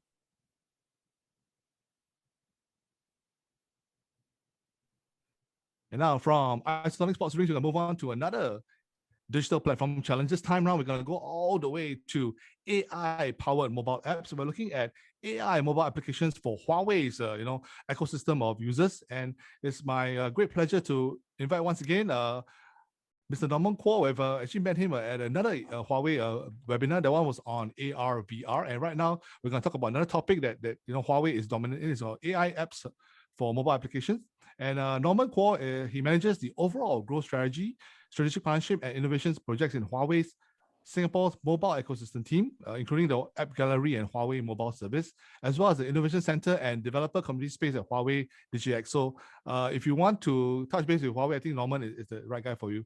Hi, Norman. Norman is the go-to market manager for Huawei Mobile Ecosystem, and today he will talk about developing AI mobile applications for Huawei's users, because I understand this, correct me if I'm wrong, Norman, but this is actually aligned to the global Huawei HMS App Innovation Contest, that is also known as the AppSub 2021 contest. Is that correct, Norman? That's right. That's right. Great. So I'm looking forward to exciting presentation from you, and then we're going to have the Q&A at the end of it. So take it away, Mr. Norman Kuo, go-to market manager for Huawei Mobile Ecosystem. Yeah, thanks, thank Norman. you. Yeah, glad to see you again, and very happy to come back to the IMDA session. Welcome back, Norman. Share my screen. Yeah. Give me 1 second. Okay. Righty. Can you all see my screen and hear me clearly? Okay, I'm waiting for your screen to load, Norman. How about now? It's still blank right now, but I can hear you clearly. It's still waiting for the screen to load. Yeah. Oh, okay. It seems I'm sharing my screen now, but let me know when you're able to see it. Okay. Okay, it still says you have started screen sharing, but that's all. We don't see the slides yet. But don't worry, let us know because we have actually on standby with your slides as well. Yeah. Oh, okay. But I actually make some changes. Okay, we just try again. Okay, let me stop sharing. Oh yes, I can see now. It says Huawei a mobile ecosystem introduction. Yeah, okay. I can see. Maybe I'll just go with this mode. Okay. Okay, So sure. yeah, thanks BV again, and I'm DA OIP team for this great opportunity. So I think before we deep dive into the challenge, right, I just want to give everyone a bit of more understanding about Huawei mobile ecosystem, because I think we're very new, and then maybe not everyone knows about that. Huawei actually has a mobile app store. It's called App Gallery, and also within the App Gallery we have the Huawei mobile service called HMS, and then very soon we are having our own operating systems called Harmony, which is like a third from together with the Apple iOS and Google Android. So just a quick introduction before we move on to the challenge. So where we are right now is, I think if you are familiar with Huawei, you might know us as a phone brand, as a phone manufacturer companies. So we, in the center, you can see on the right-hand side, this is our hardware ecosystem. So the center is the phone. We see it as a center portal or the center to connect with any other devices, either, again, manufactured or created by ourselves or other partners. So our phone has been quite well known in the consumer side. So people know our phone has the long, very lifespan, and also our camera is very strong. Some people say we can take the photo of the moon, zooming and zoom out. So this is what we have been famous for. But aside from that, we also slowly move on to create a more holistic ecosystem to be supplemented by our software side. So if you can see on the left-hand side, this is the app ecosystem. So for the app ecosystem or the software ecosystem, of course, the digital user will be the key. So all the software ecosystem is revolving around the user's digital services. So the famous one will be the Huawei Wallet, App Gallery, which is the third from or the third largest app store in the world.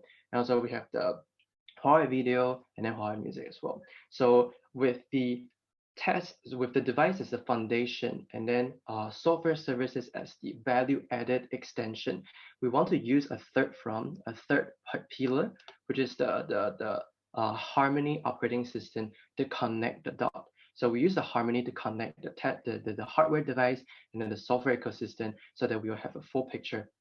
This is right now where we are in terms of the Huawei mobile ecosystem. So very quickly to move on a bit more information about where we are. So of course, Huawei as a company, we focus a lot on the tech side. So just purely based on the mobile side, we would say we are quite strong right now in terms of the software development point of view. Compared with Google, we are in 90. Actually, the number is a bit outdated. We're at 95 or even 90% on par with Google in terms of those software development kits. Like those kits you can find on Google, we have 99% of them on Huawei as well. And then with technology as a key, we have the product innovation. So we have pedal search, which you can see similar to Google Chrome, but more than a Chrome. It's not just a simple web browser, but you can use like voice assistant. You can search other apps. You can find other apps from the third party, APK Cure. This is a pedal search, it's a all-in-one search. And then of course, Huawei, we look at finance as a key vertical. So we have our own Huawei Pay, where it has been heavily used and invested in back in China. People can use the Huawei Pay to do like even virtual bank account setup. This kind of thing can be done already. So this is our financial wellness and innovation. And of course, as a company and community, we focus and emphasize a lot on the talent portion. So we also invest in a lot of resources, manpower to cultivate local, regional, and global talent. So we have 3 different kind of programs: student developer, where we look at student ambassadors on the campus to do like some training, and then campus events to help students learn how to do Android coding and also Huawei coding. And then developer group, where we will do like a local community event and also regional to gather like those same people who want to learn the coding to join a community, share, same like-minded people. And the expert, where we look for people to do a bit more advanced kind of tech development, provide consultancy, provide support, and then those kind of people that will get certified and then advanced training by Huawei as well. And last but not least, of course, the apps up, which is just now Billy mentioned, the Global App Innovation Contest Huawei has been running second year this year. That's part of the talent portion that you want to find out and then train more people to join the ecosystem. Later I'll share more because the Apps Up is actually the challenge this year for ourselves. So I think just now I mentioned the app gallery, which is like the top 3 app market in the world, on par with Google Android and also Apple iOS, the App Store. So right now, globally, we have 2.3 million developers on the platform. And then in Singapore, every month we have 800 to 900 thousand monthly active user, which is around 15 to 18% market share in Singapore. So we're still quite strong, regardless of the recent, global dynamic political situation. So we're still quite strong in this space, and then we're very confident in this ecosystem at this point of time as well. So, maybe a bit zooming to the Singapore ecosystem. So right now, all the key local apps, 99% of them you can find on Google, are also available in the Huawei app gallery. So we have the lifestyle, like SingPass, like the Trace Together, and the finance with all the key banks available on Huawei app gallery, transportation, media, social media as well. So we just want to show everyone that this is at early stage, but very fast growing ecosystem and platform where we really welcome everyone to join with us together through the challenge. Okay, last but not least, before we move on to the challenge, this is one of the key announcements we want to share for all the developers out there. So Harmony operating system as a third operating system, what's the key value or the value proposition about this is what we want to create is a unified operating system where people can just create one app within the OS, and then this app can have the cross-device usage and then the sharing capabilities among other Huawei 8 products. Meaning like right now in Apple, you need to create different apps for Apple TV, for Apple Watch, or for iPhone. But right now in Harmony OS, it's one single app to be used across different devices and the system. So this is the unified and seamless so-called AI environment we want to create for the overall Huawei ecosystem. So it's a very quick intro. Now I want to move on to the challenge. So the challenge is, of course, we call it the AI mobile apps. But what we're actually looking for is also an innovation contest for ourselves. So this is called Apps Up 2021 APAC. It is a global program, but in today's case, we deep dive into the regional one, APAC one. So this is a Huawei HMS App Innovation Contest. Just like I mentioned, HMS is Huawei Mobile Service. So you can see that as a Google Mobile Service, but in Huawei ecosystem. Okay, so this is the second year we're running. And then of course, this contest, it was span across 5 regions. But right now we're talking about APAC. So for this contest, the idea is we're looking at some innovative apps to join our ecosystem. And then the innovative, later I can share more, but things like the fintech, things like social impact, like health and wellness. And of course, since this is about a challenge to join a Huawei ecosystem, so we want to find out those app developers to integrate the HMS kits to join us as a very basic criteria and the foundation. Okay, and then so once you are on board to this ecosystem, not only will we provide a lot of resources to promote your apps among our 730 million global users out there, but also there are a lot of advanced partnership, like joint marketing or tech product co-curation that we're very keen to support as well. So for 2020, this is where we were. So we got 300 plus teams for Apps Up, and then it spent around 150 days. And then the impression, in terms of the impression for the contest itself, but also in the end, we will do some promotion for our partners. It's 120 million impressions. So there are more than 100 apps submissions. And also for country-wise in APAC, the reach is more than 15 plus countries. And then the reach for the developers is 3 million developers aware of Apps Up last year. Okay, so I think quickly move on. As a developer, you might be quite interesting to find out. Okay, Huawei as a third or the second market leader in Singapore, the region, we have 15 to 18% market share. How to join this ecosystem? Maybe through this challenge or through this innovation contest. So we are looking for something. It can be a prototype for the time being, but in the end, what we want to find out is a commercialized or commercially ready mobile app that can be, or that has one HMS kit integration to be uploaded and published to our mobile ecosystem.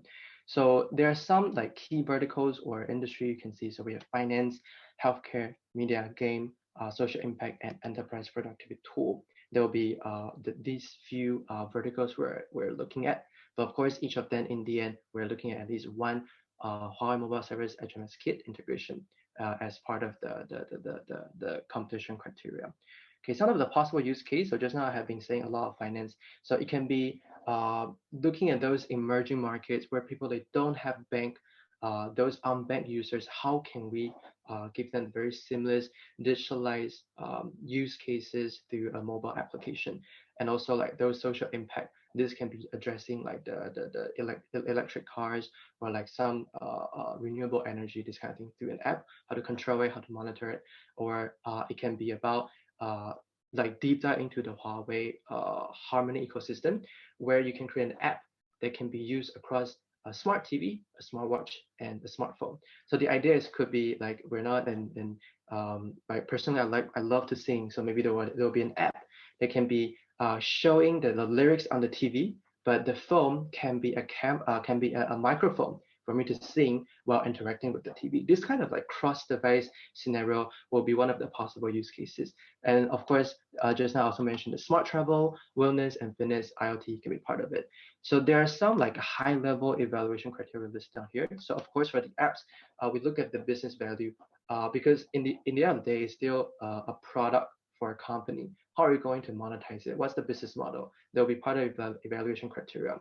And then for apps, we look at the UI, the UX, the design as one of the key component because we want to create a seamless application. How do you make sure the interface, the direction will be very smooth for user to use? Is the second pillar. Then the third one is innovation. Just now I mentioned it could be about fintech, it could be about smart travel, smart wellness. It can be part of it. Then the social value. Are you addressing any specific social impact? It can be just now I mentioned back in emerging countries, but it can be about some of the health issue for some developed countries as well. And the bonus point, of course, is number one is of course the HMS kit has to be integrated, and also there are some of I mean, you can become part of the contributing individual within our Huawei ecosystem. Can write a post in the Huawei forum, then you'll be part of your bonus point. So we will also consider that as well. Okay, so this will be what we're looking for. And then the most important thing about this challenge or our so-called the innovation contest is, of course, the prize money. So unlike other challenges where they incentivize the prototype, what I want to do is in the end, we would shortlist those applications we find out will be a good fit and then can fit into each of these criteria. So of course, we have the best app. So for best app, each best app will receive 15,000 USD cash prize. And then for best games, there will be 15,000. And then the rest will be best social impact. We have also best Huawei Mobile Service Core Innovation. Tech women. So this year, we also include tech women because we realize this kind of D&I is very important in this digital space now. And of course, best fintech innovation, app gallery rising star. This is about how much you can grow as a potential app. Maybe you are still a startup, quite early stage, but we see the potential in you, then we'll give you this prize money, which is 8,000 USD dollar. Then of course, this competition is welcome to all walks of life. So either you're a student, whether you're a student or professional, like digital programmer, mobile app programmer, we all welcome you to join us. So there's a student award for you as well as a student. And of course, honorable app award. And then of course, the most popular will be voted by our Huawei online community as well. So all in all, for this challenge and the contest, there will be 200,000 cash prize pool in APAC. But on top of that, we also provide a lot of tech supports, consultancy, and also just now I mentioned joint marketing supports for you to utilize and then grow your apps even further. Okay, this is some like information like who can sign up. So basically anyone can sign up, like students, professional, programmers, companies, you can sign up. How to sign up is here. So you just need to go to the apps up page. Sign up, and then upon registration, of course, you need to create a Huawei developer account and then sign up the account. Then in the end, we will ask you whether you are going to create a team or you're going to join a team, up to a team of 3 people. Then during this process, of course, we also always want to give you a bit of incentives. So right now, we're actually offering Grab voucher. If you're a new Huawei developer, from this period of time until the deadline, the first 1,000 new developer will receive a Grab voucher worth $5 Sing dollars. Okay, and then this is why, again, we need to share with you and sell our idea a little bit more. So why join AppsUp? Just now I mentioned the first thing is we have 200,000 USD prize pool for you to win. And then this is a very good opportunity to join the third largest app store in the world called App Gallery, to reach out a wider space and wider base of the users, which is around 15 to 18% globally.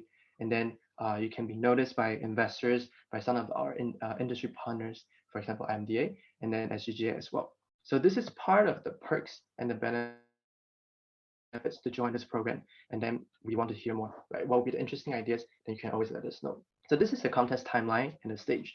So all in all, we have 4 different stages, all the way from like mid of June all the way to early September. This is registration period. Then after that, there will be initial screening to shortlist top 20. This is during early September to end of September. We'll shortlist the top 20. And then there will be the next stage, which is online voting. So among this top 20, of course, we will get our Huawei users, our community members to cast their vote, to tell us which apps they find more interesting. Also do a bit of VOC as well, voice of customer. Then in the end, during the final round in October, we will do the announcement across all category winners. Okay. Yep. I think this is the work submission. So there are 3 phases, 3 stages. Of course, fulfill basic criteria, which is you need to integrate 1 Huawei mobile service core kits. And then if you are already published an app on Huawei App Gallery, you can still join. But of course, you need to make sure there will be 1 new software development kit, HMS kit, to be integrated during this period of time. Then you'll be eligible. Then, of course, you need to do some testing on the Huawei mobile, on the Huawei devices. We have some cloud testing platform as well, so you can run this without any issue. Then the second stage, of course, is for you to publish the app on the Huawei App Gallery, which is our app store, so that you can get a bonus point. Then after that, complete your AppsUp submission details. This will be written in details on the website. So I will skip the details here. Okay. So I mean, this is some other information. This is the AppsUp official website. Feel free to key in the URL and then go to the website, have a look. And then we have some official channel for your review as well, the Huawei Developer Group APAC Facebook community. Or you can register a developer account now by scanning the QR code and then win a $5 Sing dollar Grab voucher. Yeah. Then I think I'm almost done. This page is just to share with everyone who else and which partners we have been working with. So yeah, we have SGGA and then IMDA here as an industry partners. Very thankful for this opportunity as well. And then some of the panel judges, we focus a lot on games, finance. So if you are under these verticals, we are more than happy to have you. Okay. That's all. Anything, you can also contact myself. I'll be reachable through this email address, or I'm sure MD's team will also share with you my contact information. Yeah, thank you, Norman. Thank you very much. Yeah, I got to basically jump into the Q&A quickly, but basically I would like to assure our audience that if you have questions for Norman to follow on this, right, feel free to post on the OIP forum, again at www.openinnovation.sg. Okay, Norman, I suspect that we do have developers embedded in our audience today. Very exciting. And there are questions for you. So I'm going to start with the first one. Okay, are there any preferences on whether the apps, right, are B2B or B2C? Very good question there. Norman, what do you say? Right. I think previously in general, we're looking at more B2C, but right now we're focusing more on the technical and then product innovation side. So even if you're a B2B product or apps, we're also very welcoming. Yeah, it's more about the tech and the product. Okay, and it can be across any category. It can be a social impact app or a fintech app or even a game, right? So you're welcome on that as well. Okay. Yeah, but just to be mindful as well, since Huawei is very consumer facing, right? So after you join the competition and join our ecosystem, you need to realize if it's a B2C apps, of course, there'll be more resources that you can leverage. Okay, thank you, Norman. Okay, one more question. Again, another very developer-oriented question. What are some of the SDK kits available, and are there any charges or fees that will be incurred when I integrate them into the new app? Right. In fact, there are a lot of SDK kits. So maybe what I can do is after this presentation or sharing, I can send the full suite of the kits to IMDA team, and maybe we can share with this person. Thanks for your question. In terms of charges. So, sorry, Norman, you can also post on the forum as well. Oh yeah, sure, for sure. Will do. Yeah, I got you. No problem. Thank you. So you want to say something? Yeah. Yeah, in terms of the charges, so until end of last year, there was no charge at all for all the SDKs. Right now, we have some internal update. So if I'm not mistaken, as of today, I would say 99% of the SDKs, the kits are still free to use. I believe there are 1 or 2 kits. We start putting some of the basic tier charge, that kind of thing. But this one, I also need to look back, like which are the kits, and then I can maybe also highlight in the forum as well when I reply it, when I post the URL. Cool. You can also provide your email in the forum, but I think that's a very popular question. So okay, but I they're think, very popular. Yeah, maybe I can add on a bit more on that question, right? So unlike Google and Facebook, there will either be a one-time fee to charge the developer, or there will be annual subscription fee. At least right now for Huawei, if you join as a developer, there's no charge at all. And then just now I mentioned 99% of the kits, the SDKs are also free of charge.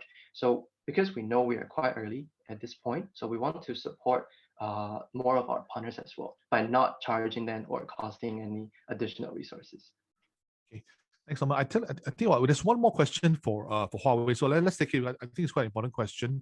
Would Huawei be open to products that's targeting the offline digital needs? Since more than 40% of the world still doesn't have access to stable internet connectivity. I think that's a very good question. Yeah. Right. But actually, I'm also a bit curious, this anonymous attendee, thanks for your question. But I'm not sure in terms of the offline digital needs, is there any more specific like use case or scenario?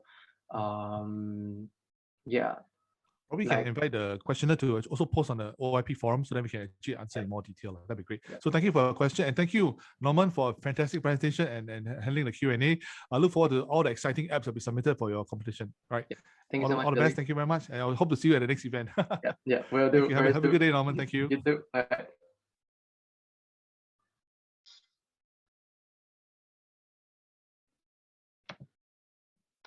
And ladies and gentlemen, we're going to move on to yet another exciting application of digital platforms, this time for the world of online fashion experiences. And we're going to move on to a presentation by, the creative director and founder of Joe Kilder, Miss Jyoti Singh. Hi, Joe. I hope you're here from London.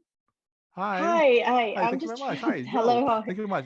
Hey, I think Joe Kilder is a very exciting fashion brand, as it's based in Singapore and established in 2016. Right, I believe Joe Kilder, you specialize in using natural materials, eco-friendly vegetable dye textiles, and innovative techniques. Right, so you need a digital platform that's able to showcase the best of all these features to your customers, right? To create a platform to engage them, to make them loyal customers to Joe Kilder.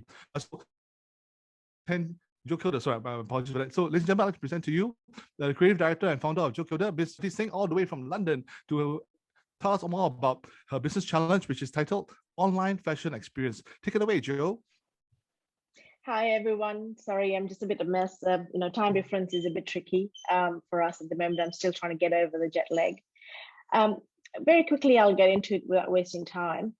So Joe Kilder is, of course, online fashion experience. Now it's an e-commerce business. We started in 2016.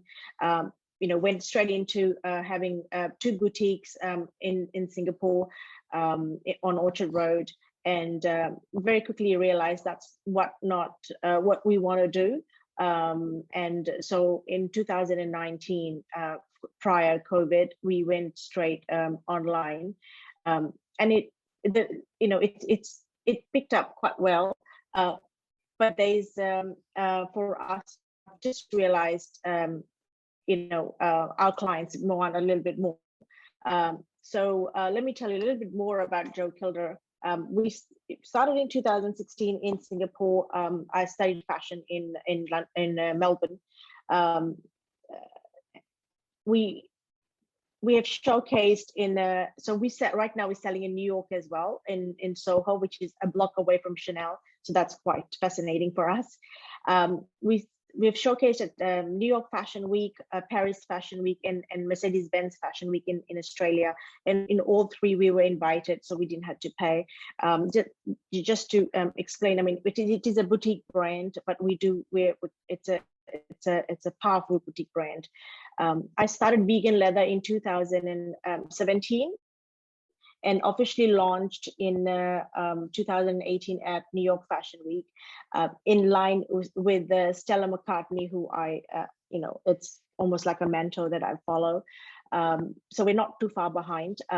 Our fabric, vegan leather, is our main line. And that's what we would like to communicate more than anything else. However, when it comes to Asia, or specifically Singapore, the leather has worked quite well the way we've designed, but we're also working on other sustainable fabric and running away from cotton, which is actually not sustainable as for now. As much as people will think, oh, cotton is sustainable, it's actually not. So, we find other fabric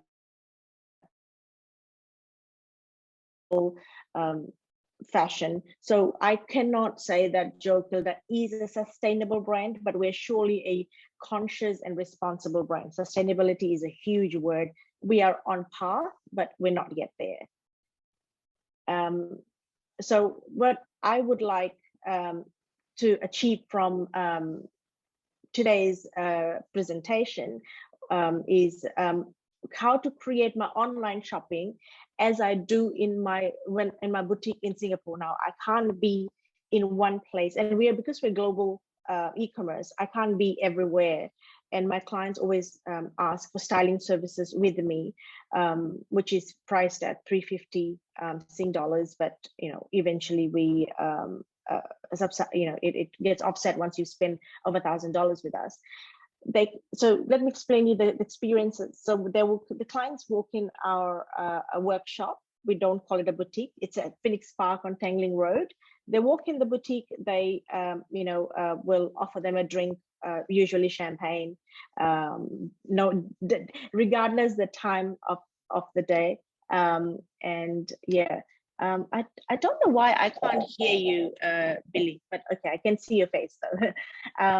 But yeah, so then they will obviously initially would have arranged what styles they're after. We'll have some ready on the rack, but by the time they go into the fitting room, they come out. I will then advise, oh, maybe not, maybe yes. Most of the time, they've actually bought a few pieces, not whatever they wanted on the rack. They did not buy that. Instead, they bought something else which really suit their body type or their skin tone, etc.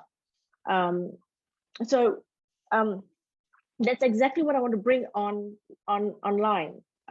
So we are looking for a prototype that delivers a seamless experience of shopping platform, assisting our customers exactly same probably human touch, not possible, of almost Joe being there 24/7 and telling you, okay, Sarah, you're a size 12 UK, or Jennifer, you're a size 6 UK.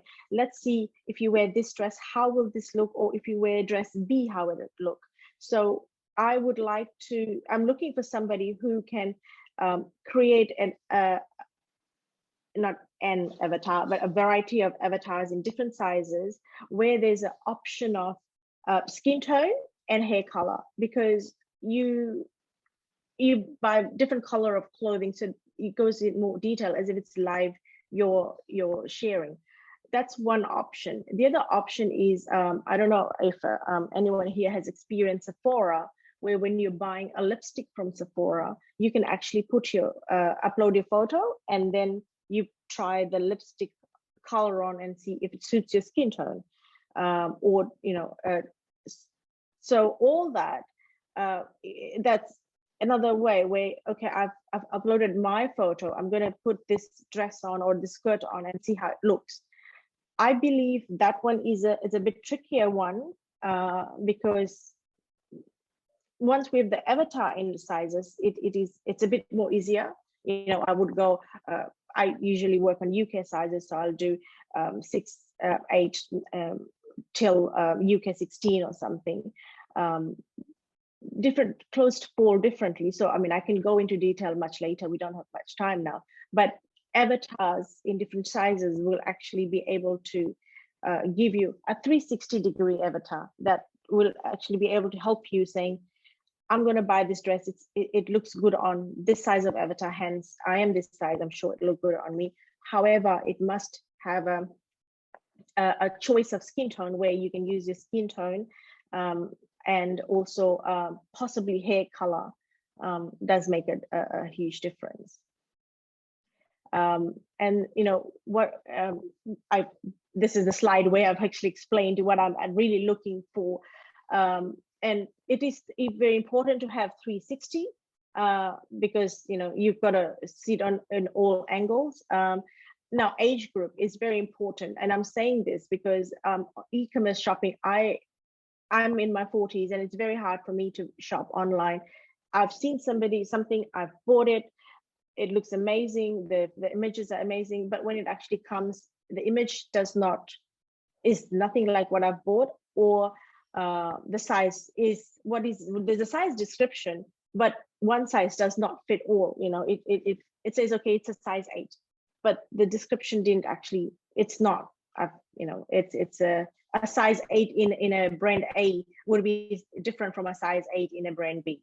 So hence the avatar would I believe would solve a lot of problem in the brand. Now, then going back to the curation. So if the other step for after avatar is I've bought dress A. Now there's also an option of saying you would clients have also bought dress A and they've also bought this, or basically, or more so to my line. You know, client has selected a dress A, and then Joe recommends you to get A, B, C, and D as well, which, you know, would go align with somebody who has bought this one would actually look nice in these. I know all these, really do, because every item is designed from scratch. Patterns are made by me, and you know, it's taken on forward. With it is a virtual chat box. Now, I don't like, honestly, I'm not a bot person. I would like actual chat person. So we cover different time zones. I will somehow be able to give a time slot of, you know, we will respond within. So I probably would not, chatbot is there, but you know, at the same time, as much as I can chat with the clients, or my team can chat with the clients who are experienced in styling, we can take it on. I'm very much involved, very hands-on in the brand, and hence my clients would rather talk to me, and I do that. No matter what part of the world I am, I chat with them and guide them to the right platform, the right styles. What's in there for you? A $20,000 prize money each winner, and you know, you can gain IMDA technology resource. While I'm saying this, and of course, core developer, I'm actually, honestly, if somebody comes on board and very much a core developer, a commercialization solution, also a long term where I will go with, you know, John has given me this, or Priya has given me this, and I would go, whoever I've selected, it's a lifetime relationship with them. Honestly, I like the long term. I do that with my suppliers, and all the partnership that's involved in Joe Kilda. We have only long-term relationships. We don't bring in new people that often old suppliers. So it's all about relationship as well. Always direct conversation with me is preferred. The other thing also I want, while we are doing this, it's a lot of technology going in, and I'm not a tech person. I'm not shy to say that, but I'm just gonna get this out. Technology sustainability is also very important. So whoever is creating it has to keep that in mind. You know,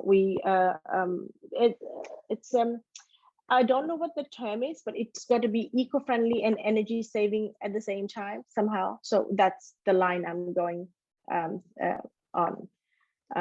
Yeah. So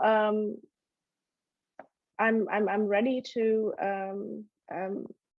talk to people who are there and to take it on. My presentation is very short. You know, given all my time and differences, and I'm here in London trying to settle my daughter. I'll be here for a few months. You know, so yeah, I'm ready to talk to people who are there to help me. It might sound simple what I have, but I know it is a lot of work.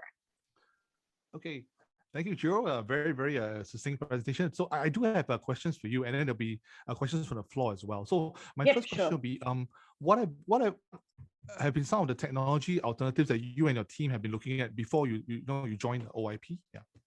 So I used the 3D VR, which was extremely expensive. And the feedback I got from my clients, who are, my demographic is 35 onwards, and they were like, oh, it's so futuristic. It's almost so intimidated that clients would think, oh, that outfit is very futuristic, even though it is not, it's your classic jumpsuit. Oh, I don't think I can actually wear it. Okay. So I want to give people, there are so many advanced technology, but I would still like to stick to something that is in the mid-range, that is relatable to my clientele. So futuristic is great, but let's be true to ourselves and give people what I feel what my clients expect from. So avatars are the ways to go. Okay, on that note, I just want to know, would you prefer a solution that is for the tech-savvy consumer, or would you want a solution that is more for the average, lay user, or you want something in between? Yeah. Average lay user in between. I mean, now we are learning more and more technology. My husband, who is almost 50 years old, and he's never done online shopping, and suddenly he has to. And he's like, oh, how do I do this? So my teenage kids are like, okay, daddy, now let us teach you. But, okay. And he's this senior banker who has no idea. So it doesn't mean that you're, and there's so many of my clients that go, oh, I can't do online. I just need to, I'll come and see you instead. So I need to give them something that they'll go, it's okay, Joe, I will shop online. It's easy to do it. So very user-friendly, kind of easier to use the app. Okay, that sounds cool. Absolutely. All right. Okay. Yeah. That's good. Okay, Joe, so we have questions from the floor, so I'd like to address them. Okay, one is a very important question. What are some key data insights that will be most important to track for your business? Of course, so design, very basic data that we would be looking at: the price point the customers buy, the time they spend online is very important. Right now, it is very less time spent because I feel my website is very basic. The kind of clothing I have, they should be tried on before buying. Hence, it is not conducive for us. So avatars are very important to bring on, and then I would like to see how long the time is spent on what page. And the buying pattern of clients according to the age group. Okay, sounds like very important data. That's right. Thank you. Yeah. Okay, the next question. Hi, Joe. One of the requirements is the ability to curate a collection of apparel types. So this person is asking, how wide is your current collection, and are you open to include matches from your third-party shops? My collection is of about 100 styles. We have taken all sale items off. So don't forget, we have lost 2020, and garments, clothing cannot be stored too long, especially in Singapore, the weather doesn't permit. So we have sadly lost a lot of stock because my Joe Kilda is a bit more dressier side, and there was no event, so people were not buying. Okay.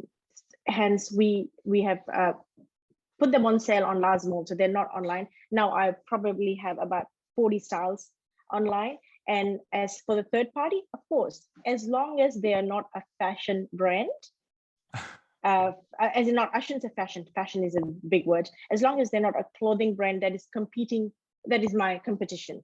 Any clothing brand would be almost. I would welcome a men's collection in Joe Kilder, another brand that you can say, okay, Sarah is wearing this, and so hence John is wearing that, and the couple look power couple together.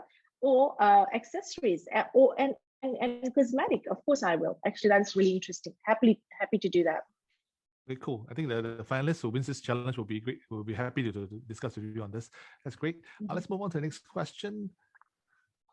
Okay, as you mentioned competitors, I think the next question actually mentions a competitor of sorts, I would say. Are you looking for an AR VR solution similar to Uniqlo's AR fitting room app? Actually, yes, quite similar. But I'm very, I also want to, I want to make sure, I'm not very familiar with that, but I can understand what it would be. I haven't seen the Uniqlo, but what I would like is make sure it is all inclusive. So do not forget, it's a very important word for us, all inclusive. So different sizes of avatar is a must, and color shades of the avatars. So I need different skin tone and hair color. Okay, that sounds like a very, very good answer there. All right, Joe, next question. Wow, this sounds like from somebody very serious about this challenge. Are you looking for a solution to be integrated into your current website, or can it replace your website entirely? I'm okay to see both. I think right now my platform is Shopify, and it will, there will be some, roadblocks. So yes, I'm happy to look at both.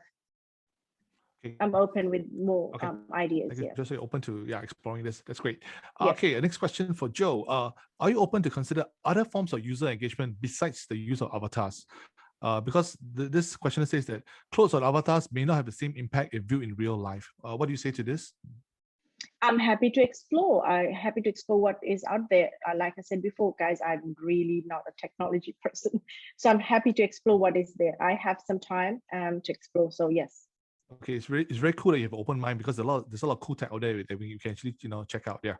Okay, one more question for Joe Kilder, and this is the solution open to two-way communications with the personalized advisor? So, for example, the advisor recommends a certain style, and the user can indicate, what he or she will like, or tweaks to the color and so on. What do you say to this, Joe? Absolutely, I'm welcome to take that on as well. Yes. Okay, it seems that there's a lot of interest in this fashion challenge here on the OIP, and I think I believe I've cleared all the questions. Thank you, Joe. Thank you very much. Thank you for spending time with us today. I understand you're in London right now. How's the weather over there? It is glorious outside. I mean, it's just 20 degrees, but it's warm and not muggy. And I'm walking outside without a jacket. It's brilliant. I'm so jealous, because I think we have heavy rain every day. So it's about that. But thank you very much. And I think we look forward to having exciting submissions for your business challenge, the online fashion experience. So thank you very much, Joe. And we look forward to the final use of the digital avatars for your business. Thank you very much, and have a great time in London. Thank you. Thank you so much for having me. Thank you. Thank you. Bye-bye. Bye.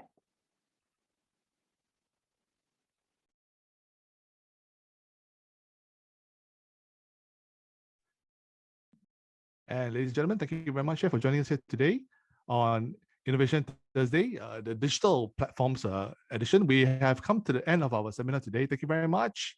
I believe you have learned a lot from all our presenters, as well as the Q&A sessions. And once again, if you have even more questions for any of our presenters, feel free to visit www.openinnovation.sg and to post your questions in the forum that is attached to every business challenge in Innovation Call 10. So welcome your questions once again, and we'll work with our problem owners to answer your questions in the shortest time possible. In the meantime, I'd just like to remind everyone that the media challenge deadline has been extended to the 23rd of July 2021, which is next week. And as for the rest of all the challenges, including most of the challenges for today from FNN, from FNN, from Joe Kilder, as well as from the challenges for today, for Joe Kilder as well. They will end on the 30th of July, so you have about 2 weeks left to submit your submissions. your proposed solutions for the business challenges for OIP Innovation Call 10 on 30th of July. For the media challenges, once again, they will end on the 16th of July. So do make sure you separate the two different sets of deadlines for the different challenges in OIP. For more information on the challenges, I do once again visit the www.openinnovation.sg, or if you would like to email, you can email to the OIP team at info@openinnovation.sg. And you can also look out for IMDA as well as Pixel social media channels on the internet. Once again, look out for the hashtag Open Innovation, hashtag Open Innovation SG, or hashtag IMDA OIP to check out all the social media posts related to Open Innovation Platform. Thank you very much. Have a great week ahead, and we look forward to all your submissions for all the business challenges on OIP for Innovation Call 10. Thank you and have a great week ahead. Bye-bye now, everybody. This is Billy from IMDA's OIP team.